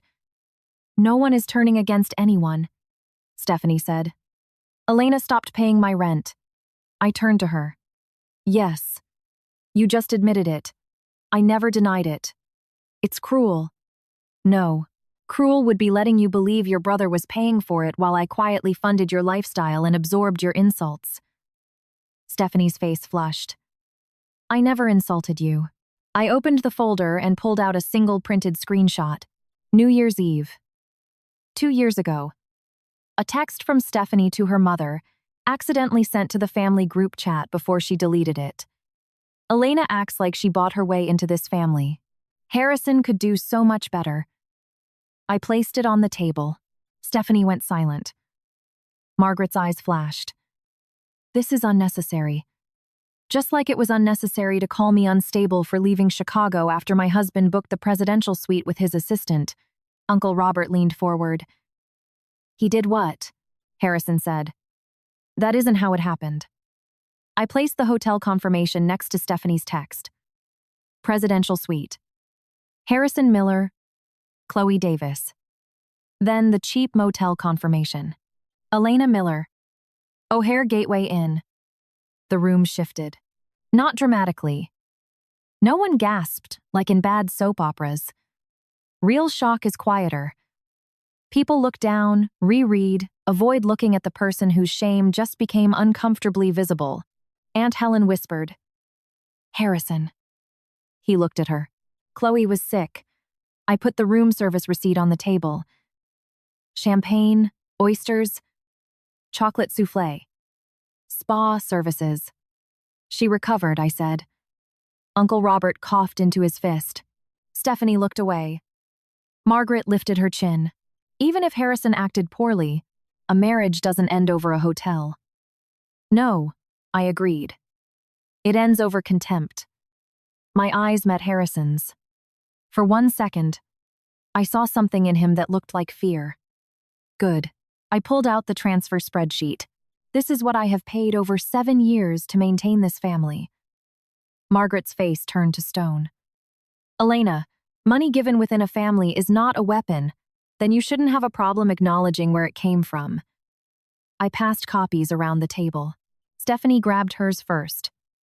Her eyes darted quickly, then slower. "This can't be right," she said. "It's right." Margaret didn't touch her copy. Uncle Robert did. "Margaret," he said carefully, "did you know Elena was paying the mortgage difference?" Margaret's lips pinched. "Harrison handles the family finances." "No," I said. "I handled them." Harrison took the gratitude. Harrison spoke then. His voice was low. "Elena." "Stop." I turned to him. "Why?" Because it's humiliating. The room went absolutely still. I smiled without any warmth. Yes, I said. It is. He understood. Too late. Humiliation had a taste. I had swallowed it in Chicago. Now he was choking on a spoonful of it. Margaret stood up. I will not sit here while you attack my son. I'm not attacking him. I'm returning his image to its owner. Harrison stepped away from the fireplace. What do you want? An apology. Fine. I'm sorry about the hotel. I should have put you in the Astor Grand. I should have made Chloe stay somewhere else. Is that what you want to hear? No. Then what? I pulled the draft settlement agreement from the folder. I placed it on the dining table, between the roast Margaret hadn't served yet and the candles she lit for ambiance. I want you to sign. Margaret made a sound of outrage. Stephanie whispered, "Oh my God." Harrison stared at the paper. You brought divorce papers to my mother's house. Your mother invited me to resolve a family matter. He went pale. I kept going. Here is the resolution. You keep your personal property. I keep the house as titled. My personal assets remain mine. My revoked guarantees remain revoked. Any marital funds spent on Chloe outside of legitimate business expenses will be accounted for. We communicate through lawyers. Margaret said, You are a vindictive petty. Careful, I said. My voice was soft. That made it more effective. She stopped. I looked around the room. For years, I protected this family's pride. I didn't correct people when Harrison took credit for the money I wired. I didn't object when Margaret introduced me as Harrison's quiet wife at events sponsored by my donations. I didn't embarrass Stephanie when she asked me for help and mocked me behind my back. And after all that, I didn't question Harrison in public, because he said it made him look bad. I looked at Harrison. In Chicago, he stopped deserving my discretion. No one said a word. Then Aunt Helen, of all people, asked quietly, Elena, did you have a safe place to go that night? I looked at her. It was the first question anyone in this family had asked about me. Yes, I said. I secured myself. Harrison's face twisted. Perhaps he heard it the part that mattered. I secured myself. Not you came for me. Not someone rescued me. I saved myself from the room you chose for me. Margaret sat down slowly. Stephanie stared at the spreadsheet. Uncle Robert folded his copy and put it in his suit pocket, like a man who knew family history had just changed. Harrison picked up the settlement agreement. His hand trembled once. You think this is over? Just because you printed some papers? He said. No, I said. I think it's over because I don't love you enough to be useful anymore. That hit him. I saw it land. Not because he loved me the way I needed, but because being loved was part of his wealth. I picked up my folder. Harrison followed me into the hallway. Elena. I opened the front door. Elena. Wait. I turned around. He stood under the chandelier. The warm family light made him look like the husband in our wedding photo, handsome, familiar, almost reachable. You proved your point, he said. No, I replied. I made my exit. And I'm leaving. Behind me, no one was laughing. After the family dinner, Harrison stopped pretending it was about jealousy. That didn't mean he became honest. It meant he became dangerous in the way desperate men are dangerous. Not violent, not overtly aggressive, but willing to reshape reality if reality refused to serve him. On Monday morning, Michael Ellis sent Sarah a formal letter claiming I had unilaterally destabilized marital and business assets due to emotional distress. Sarah read it aloud over the phone and snorted. Emotional distress. They're trying to build a narrative. They can try. Can they? But we will bury them in dates. Dates were my friends now. The date Chloe amended the booking. The date Harrison approved the itinerary. The date the suite charge cleared. The date I revoked the guarantee. The date the divorce papers were served. the date the transfers to Margaret stopped. Men like Harrison loved emotions when they could use them against women. Dates didn't cry. Dates didn't raise their voices. Dates stood there in black ink and refused to be gaslit. Sarah scheduled mediation for the following week. In the meantime, Stratagem Consulting launched an internal review. Rachel warned me before the official notice arrived. "The board is spooked," she said. "By Harrison or the money? Both, but they'll call it corporate governance. They're going to drag you in. Your name is on too many documents to avoid it." I looked out the window at the bare trees behind the house. "I'll cooperate through Sarah." "Good." Rachel hesitated. "Elena, Chloe is telling people you bullied her." I almost admired the speed. "How so?" "She's saying you were jealous of her success and tried to sabotage her after Harrison started relying on her professionally." "Professionally?" I asked. "Yeah." She explained the oysters away as a working dinner. Rachel sighed unconvincingly. That same afternoon, Chloe sent her final text to me. "Chloe, I know you hate me, but there was nothing going on between me and Harrison the way you think. You are destroying his company because of your insecurities. He has been unhappy for a long time. Maybe you should ask yourself why he needed someone who actually understood him."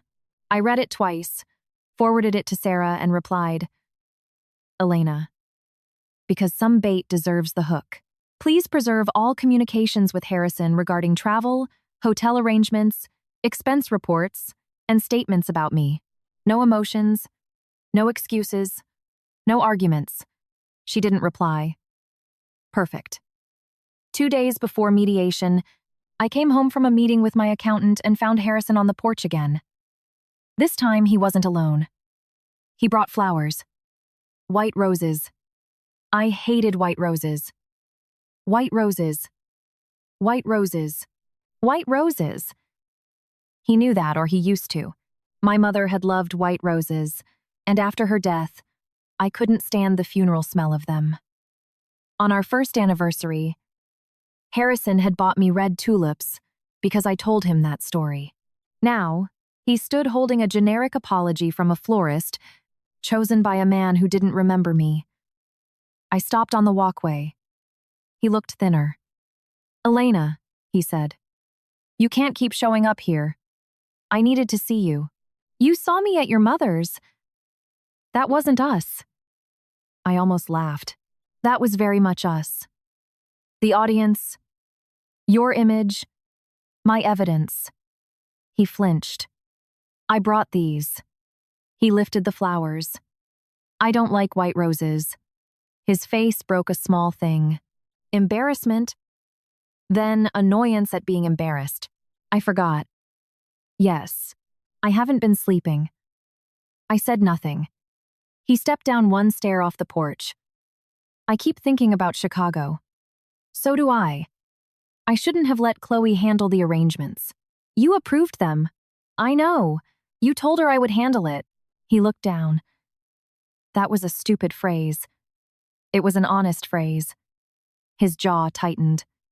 "I didn't mean it the way you took it. That old excuse. The coward's bridge between action and consequence." "Harrison, I no longer care what you meant," I said. "I care what you did." He looked at me then. Really looked at me. Perhaps noticing that the woman in front of him wasn't waiting for the right phrase to forgive him. "I was angry," he said. "At what?" "At you." That surprised me enough to keep me standing still. He kept going. "You always knew everything. The schedule, the accounts, the clients, my family. Everyone loved you because you made everything work. I felt like a guest in my own life. Sometimes, for a fraction of a second, you get to see the actual rot under the floorboards." He didn't just take my labor. He hated that he needed it. "So you punished me by replacing me with someone who made you feel powerful," I said. His eyes flared. "That's not how it was." "It's exactly how it was. Chloe didn't know more than me. She just required less from you." With her, dependency felt like adoration. With me, it felt like debt. Harrison gripped the bouquet tighter. I never wanted a divorce. No. You wanted a marriage without accountability. I wanted peace. You wanted silence. The street behind us was quiet. Somewhere a dog barked. A car drove slowly past. Harrison's voice dropped. Tell me what I need to do. I looked at him. He meant it. The way men like him mean it when they are losing. He was willing to pay some price, fire Chloe, issue a public apology, go to couples therapy, give me more money, let me pick the next vacation, offer a renovation after he burned the house to the ground. But I had already walked out of the fire. There's nothing left to buy here, I said. His face hardened. So, that's it? 7 years and you're done. No, I replied. 7 years and I am finally beginning. I walked past him to the door. He reached out a hand not to grab me, but close enough that I stopped. Don't touch me, I said. He froze. The old Harrison would have been offended. This Harrison looked terrified. I unlocked the door. Behind me, he said, I really did love you. I stood with my hand on the knob. Maybe he did. Maybe he still did. In the limited way he understood love as ownership mixed with gratitude, desire mixed with convenience, admiration soured by resentment. But a love that required me to shrink wasn't a love I could live inside. I loved you too, I said. That's why it took me so long to leave. I walked inside and locked the door. The flowers stayed on the porch until morning. By then, the edges of the petals had turned brown. The mediation room had no windows. I was grateful for that. Windows invited metaphors, light, storms, escape, reflections. I wanted none of that. I wanted a table, chairs, documents, and an ending. Harrison arrived with Michael. Chloe arrived 20 minutes later with her own lawyer, which told me someone had finally explained to her that she was no longer a tragic assistant in a marital misunderstanding. She wore all beige, soft, harmless, almost invisible. It might have worked if I hadn't seen the texts. Sarah placed 3 folders in front of us. Folder 1, Marriage and Property. Folder 2, Business and Guarantees. Folder 3, Travel and Misconduct. Harrison looked at the folders like they were weapons. They were. The mediator, a retired judge named Elena Carter, began with a calm explanation of voluntary settlement, confidentiality, and the cost of litigation. I liked her immediately because she looked at everyone with equal skepticism. Michael started. He described the marriage as strained but salvageable until Mrs. Miller unilaterally escalated a private disagreement. He emphasized the damage to Harrison's business, the humiliation of being served out of state, and my sudden financial withdrawal from extended family obligations. I listened. Sarah took notes. Harrison watched me, waiting for a reaction. I gave none. When Michael finished, Judge Carter turned to Sarah. Sarah opened folder 3. Mrs. Miller did not unilaterally escalate a private disagreement. She responded to a documented pattern of marital and financial misconduct. The incident in Chicago is not isolated. It is the most glaring expression of an established behavior. She slid the hotel folios forward. Judge Carter read them. Her expression didn't change. To Harrison, that was worse than outrage. Sarah kept going. Mrs. Miller organized the initial trip. Miss Davis altered the itinerary, removed Mrs. Miller from key client events, booked Mr. Miller and herself into the presidential suite, and moved Mrs. Miller to a budget motel at O'Hare. Mr. Miller approved these changes. Michael said, "We dispute that characterization." Sarah slid the chat printout across. Harrison. Elena will handle it. Judge Carter read it, then looked at Harrison over her glasses. He looked away. Then Sarah introduced the room service receipt, the expense categorizations, the Dubai and Aspen reports, and the email preserving the authorization questions. When she finished, The table was quiet. Then Chloe spoke. "I never meant to hurt Elena," she said, her voice shaking. "Harrison was under massive pressure. I supported him professionally. He told me his marriage had been emotionally dead for years." I looked at Harrison. He closed his eyes for a second. "Coward." Judge Carter asked, "Miss Davis, did you alter the hotel booking for Mrs. Miller?" Chloe swallowed. "I updated the itinerary under Harrison's directive. Mrs. Miller requested to be placed at the O'Hare Gateway Inn." "No. But did you inform her before arrival?" Chloe's eyes darted to Harrison. "I assumed Harrison did." Judge Carter made a note. Sarah flipped a page. "Miss Davis, please read your email to the hotel booking desk, dated 2 weeks prior to the trip." Chloe's lawyer leaned in, whispered something. Chloe read quietly. "Mrs. Miller will require separate accommodations due to a scheduling conflict." Sarah asked, "What conflict?" "A scheduling conflict. She wasn't attending all the meetings because you removed her from the guest list. I adjusted the list based on Harrison's needs." "Did Harrison's needs include sharing a presidential suite with you?" Michael objected. Chloe's lawyer objected. Judge Carter raised a hand. "This is mediation, not trial," she said. "But the question is relevant to financial misconduct. If the company paid for it, or if guarantor funds were utilized, tread carefully." Chloe's face went pale. "There was a separate living room," she said. I almost pitied her. "Almost?" Sarah didn't smile. "Did you sleep in the separate living room?" Chloe's lawyer said. "She will not answer that." The refusal was enough.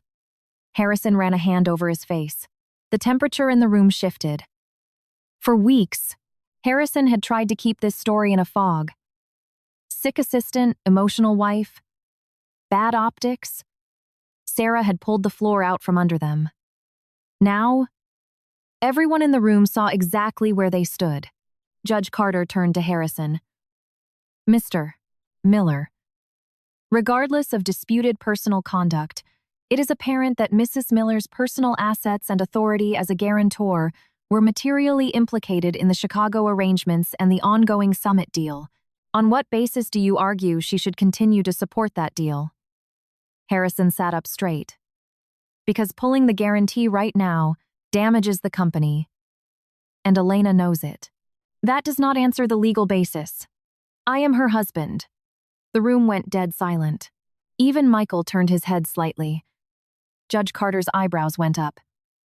"Mr. Miller," she said, "that is not a legal basis." For the first time all day, I looked directly at Harrison. He seemed to realize what he had said only after hearing it in the air. "I am her husband."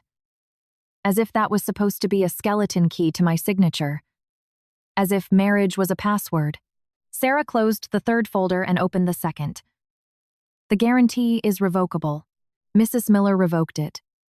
Any attempt to imply ongoing authorization post-notice exposes Mr. Miller and the LLC to further litigation."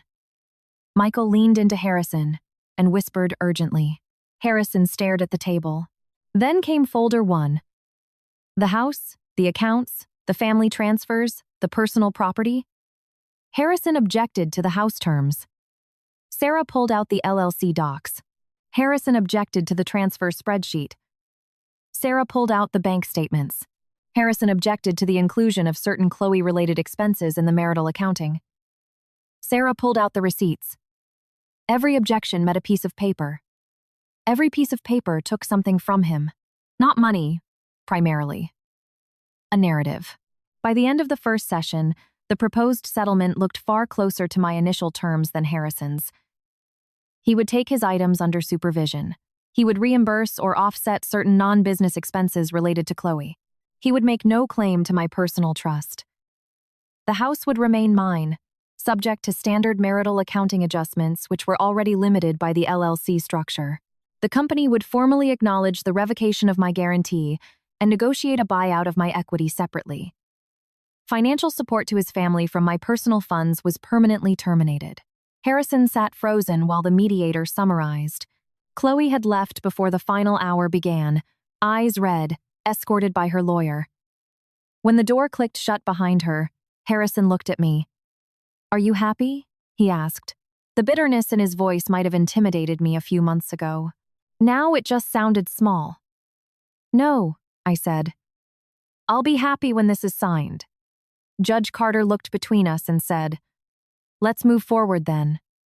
And we did. By 5 p.m., we had a framework. Not final, but real. In the hallway afterward, Harrison stood by the elevators, exactly as he had in Chicago. This time, no woman leaned against him. This time, no gilded doors opened to take him upward. He looked at my left hand again. "I kept thinking you'd cool off," he said. "I did." He frowned.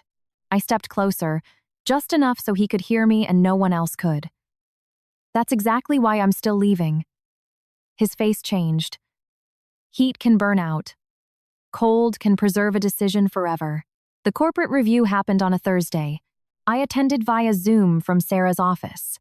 Not because I owed Stratagem Consulting my presence, but because my name, credit, and equity were still woven into a structure Harrison had built on the assumption that I would never leave. The board sat around the long conference table I had picked out 5 years ago.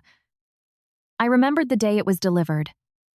Harrison was furious because the movers scratched the elevator wall. I tipped them anyway because they looked exhausted. That table had seen contract signings, holiday toasts, late-night strategy sessions, and one birthday cake for Harrison that I ordered because he forgot his own employees might want to celebrate him. Now, the table held printed packets of misconduct reports. Rachel spoke first. Her voice was steady. She laid out the corporate travel policies, the unauthorized categorization of personal expenses, the Chicago hotel alterations, and the prior travel irregularities. She didn't speculate about sex. She didn't have to. The money spoke for itself. "The issue is not just a hotel room," Rachel said. "The issue is the alteration of approved itineraries, the apparent misuse of executive card privileges, the inaccurate coding of expenses, and the exposure of a guarantor without proper notice." Board member Marcus Romanov leaned back. "And Mr. Miller approved these changes?" Rachel looked at Harrison. Harrison looked at the table. "Yes," she said. Chloe wasn't there. Her lawyer had negotiated an administrative leave during the review. It sounded soft, but it wasn't. In corporate speak, administrative leave is a hallway with only one unlocked door at the end. Harrison spoke after Rachel. He looked composed, initially. "I admit there were lapses in judgment," he said. "The Chicago arrangements created an optics issue, and I regret that." "Optics." I saw Rachel's lips tighten. Marcus said, "Harrison, this isn't primarily an optics issue." Harrison's expression faltered. Next to speak was board member Maya Amirova. I had always liked Maya. She asked short questions and disliked men who poured water around numbers. "Did Mrs. Miller know before landing that she had been relocated from the Astor Grand to a budget motel?" Maya asked. Harrison hesitated. "No." "Did you know?" "Yes." "Did you tell her?" "No." "Why?" The room waited. Harrison shifted in his chair. "I thought it would be easier to handle upon arrival." "Handle? That word again." Maya looked at her notes. "Did you consider how that would impact the guarantor whose assets were tied to the corporate account and the pending deal?" Harrison's face flushed. "Elena is my wife." Maya's gaze sharpened. "Mrs. Miller is also an equity holder and a guarantor.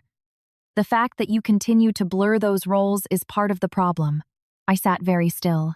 For years, I had tried to explain that to myself and failed. Wife had swallowed everything else. Wife meant my money could be diluted into support. Wife meant my labor could be called love. Wife meant my discomfort could be deferred.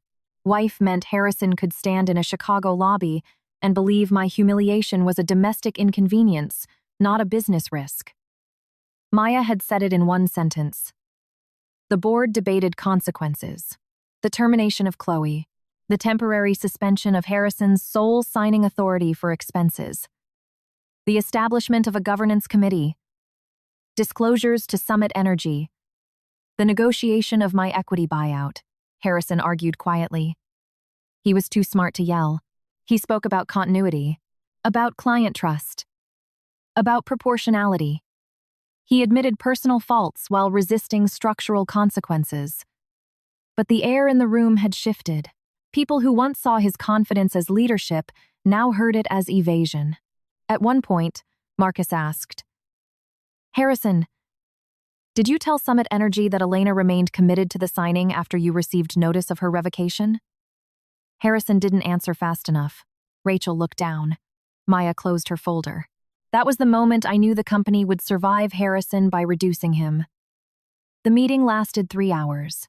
At the end, the board voted to suspend Harrison's unilateral authority to execute major contracts pending a governance overhaul.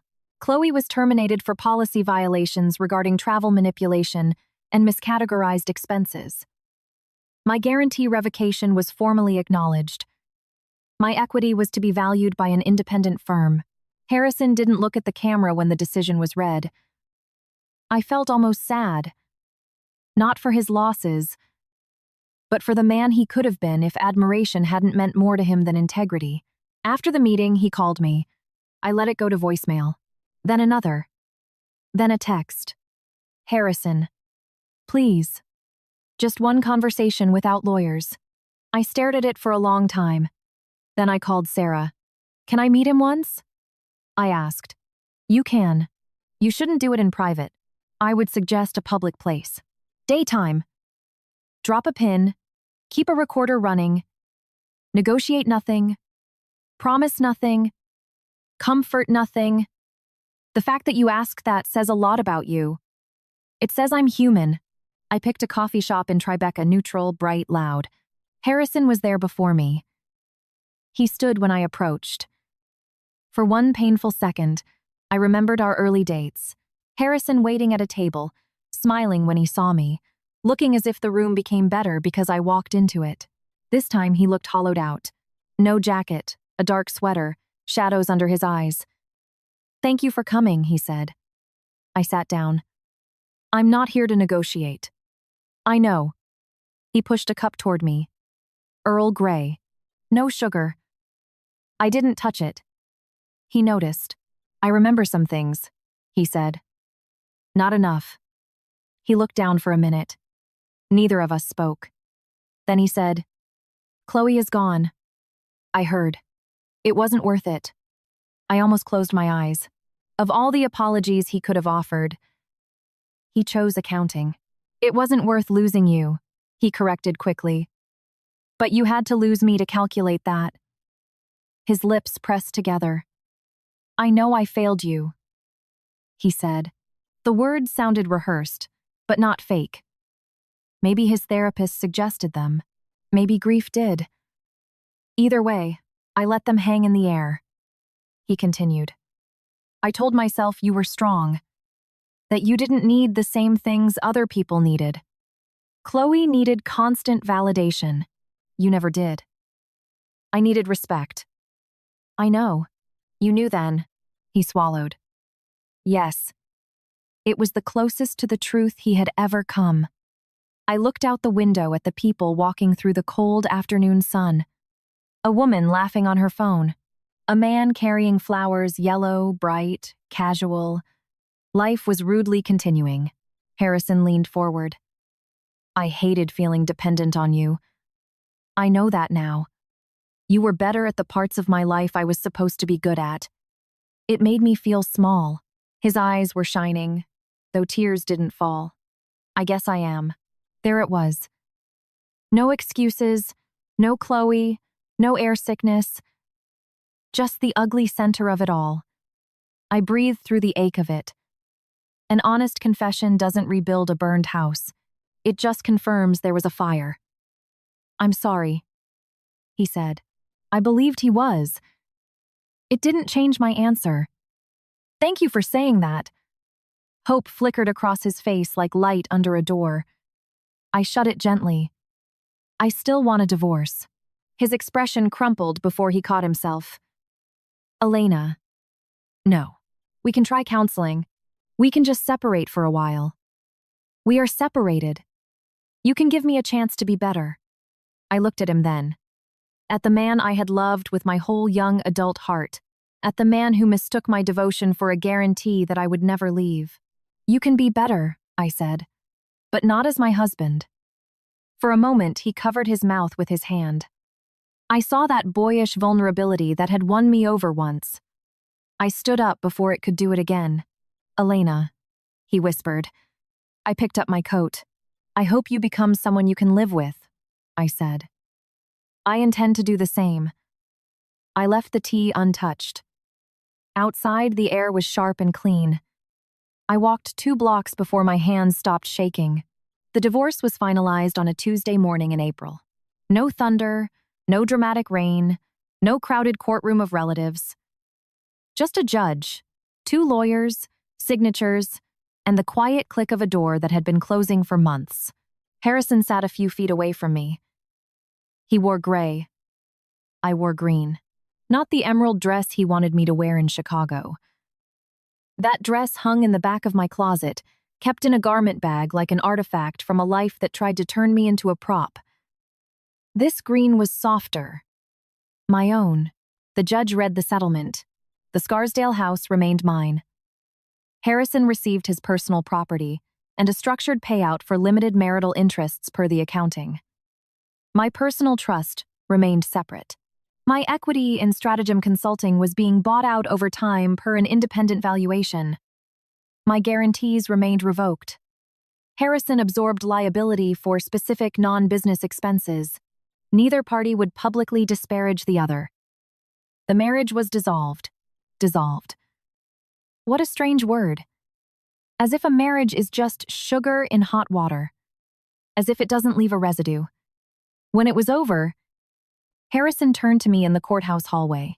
For once, he didn't ask to speak privately. Perhaps he had finally learned that access was no longer automatically granted. Elena, he said. I stopped. Sarah stood a few paces away, close enough to intervene, far enough to give me a choice. Harrison looked thinner than he had in Chicago. Not destroyed men like him are rarely destroyed, but altered. The company survived, though his role had shifted. Chloe had moved to another state. According to Rachel, after the termination agreement was signed, which included clawbacks for certain expenses, Margaret had sent one dry text saying she hoped time would smooth things over. I didn't reply. Stephanie found a cheaper apartment. The consequences had arrived not as a fire but as a receipt. Harrison held a small envelope. I found this when I packed the last box, he said. I took it because it had my handwriting on it. A card. Our 5th anniversary. To Harrison. My favorite risk. I remembered writing it at the kitchen island while he took a call upstairs. I believed then that love was bravery. Because it could endure anything. I opened the card. Inside, beneath my old words, Harrison had written something new. I'm sorry I made you pay for loving me. I read it once, then closed the card. Thank you, I said. His eyes searched my face for forgiveness, maybe pain, proof that some part of me still lived in the room where he left me. I gave him none of it, not out of cruelty, but out of truth. He asked, Do you ever think about Chicago? Yes. His voice dropped. I do too. I looked at him. I hope so, I said. He flinched, then nodded. I walked away first. It felt bigger than I expected. Outside, Sarah squeezed my shoulder. Are you okay? No, I said. She smiled softly. Good answer. I laughed. The sound was shaky, but real. I wasn't okay in the simple way people want to be after endings. I was free, which was better and harder. Freedom didn't tuck me into bed at night. It didn't erase the betrayal. It didn't hand me back 7 years, or turn humiliation into wisdom with a snap of its fingers. Freedom gave me the keys and expected me to learn the roads myself. I sold some of the furniture, kept the kitchen island, repainted the master bedroom a color Harrison would have called impractical. I changed my name back to Sterling on everything except the documents still winding through the courts. When I saw it printed again for the first time, I cried in the parking lot of the DMV. Not because Sterling was my father's name, but because it had been mine before I became useful to someone else. 3 weeks after the divorce, an email arrived from Summit Energy. Not to Harrison, but to me. Dear Miss Sterling, we understand you are no longer affiliated with Stratagem Consulting in your prior capacity. Several of our team members were highly impressed by your preparatory materials for the Chicago meetings, and we would welcome a conversation if you are taking independent consulting engagements. I stared at the email for a long time, then forwarded it to Sarah with the message, "Is this allowed?" She replied, "Yes. And I told you so. I didn't build a company overnight. I didn't become a millionaire by summer. Life is rarely that smooth. I took one contract, then another. Worked from my kitchen at first, then from a small office with big windows and a terrible elevator. I hired an assistant named Katie, who never once pretended to be helpless to get attention. I paid her well. I put every agreement in writing. In June, I flew to Chicago alone. Not for Harrison, not for Summit Energy, though I did meet with them. Not to prove anything to anyone. I went because the city was tied to the worst night of my marriage, and I wanted to take it back. This time, I booked my own hotel. Not the Astor Grand. I didn't need to rewrite the memory that directly. I chose a boutique hotel in Lincoln Park with navy blue doors, a reading room, and a view of the trees. My room was not a presidential suite. It didn't need to be. It had clean sheets, a deep soaking tub, and my name on the reservation. Only my name. At check-in, the concierge handed me a keycard. "Welcome, miss." "Sterling, we hope you enjoy your stay." I held the card for a second longer than necessary, then smiled genuinely. "I will." That evening, I walked along the Riverwalk. Chicago was golden in the fading light. Trains rattled overhead. People rushed past with briefcases, shopping bags, flowers, private tragedies. The city didn't remember me, and that felt generous. I stopped by the water and opened my purse. My wedding ring was still in there, in the side pocket where I had dropped it months ago. I hadn't sold it yet, not because I needed it, but because I hadn't known what ritual could match the weight of taking it off. Now I did. The next morning, I took it to a jeweler on the Magnificent Mile. Not to sell the diamond whole, but to recast it. The jeweler, an older woman with silver hair and smart hands, asked what I wanted. "A ring," I said. She looked at my bare left hand. "An engagement?" "No. A divorce." I laughed. Is there a category for that? There should be. I thought for a moment. "I want something simple," I said. "Not romantic. Not sad. Something that looks like it belongs to me." She nodded as if it were the most normal request in the world. 6 weeks later, the finished ring was delivered to New York. The diamond, reset low in a sleek gold band. No pageantry, no someone else's promise, no flashy setting chosen by a man who loved being envied. I wore it on my right hand. When Margaret first saw it, months later at a charity gala in Manhattan, neither of us knew the other would be there. Her eyes went straight to the ring. She looked older, less polished. Or maybe I had just stopped polishing her in my mind. "Elena," she said. "Margaret." An awkward silence stood between us like a third guest. She glanced at the ring. "That's new. Are you engaged?" "No." Her face moved from confusion to something like embarrassment. I let her stand in it. Then she said stiffly, "I hear your consulting practice is doing well." "It is. Harrison is managing. I hope so." She looked like she wanted to say more. Maybe apologize. Maybe ask for something. Maybe remind me that family endures hardship. I didn't help her. Finally, she said, "You look well." I smiled. I do. It wasn't the absolute truth every single day, but it was true enough. Harrison saw me across the room later. He didn't approach. It was the final gift he gave me. Distance. I left before dessert because I wanted to, not because anyone made me uncomfortable. Outside, the New York air smelled like rain on asphalt. I ordered an Uber, then canceled it, and walked the 30 blocks home. Just because my shoes were comfortable and my evening belonged only to me. My phone buzzed. A text from an unknown number. For a fraction of a second, my body remembered an old fear. Then I opened it. Harrison. I hope you are happy, Elena. I mean that. I stood under a streetlight, reading the words. They sounded like him, the best version of him, or a version learning to be better without access to me. I didn't reply. Not because I hated him, but because silence, which had once been a cage, had become a boundary. I put my phone away and kept walking. At the corner, my reflection caught in a dark storefront window. Green dress. Right hand ring. Shoulders pulled back. No one beside me. No one expecting me to handle their mess. For years, I thought love meant being chosen. Then I learned the harder truth. Sometimes, love begins the day you stop waiting for someone to choose you, and you choose the room you sleep in, the name you answer to, the money you protect, the calls you decline, the door you refuse to open, and the life you will never give up for anyone again. In Chicago, Harrison had given a luxury suite to another woman and sent me to a room without a view. He thought it was an insult. He never realized it was also an exit. I reached the crosswalk. The light changed. I stepped forward. Not back. Never back again.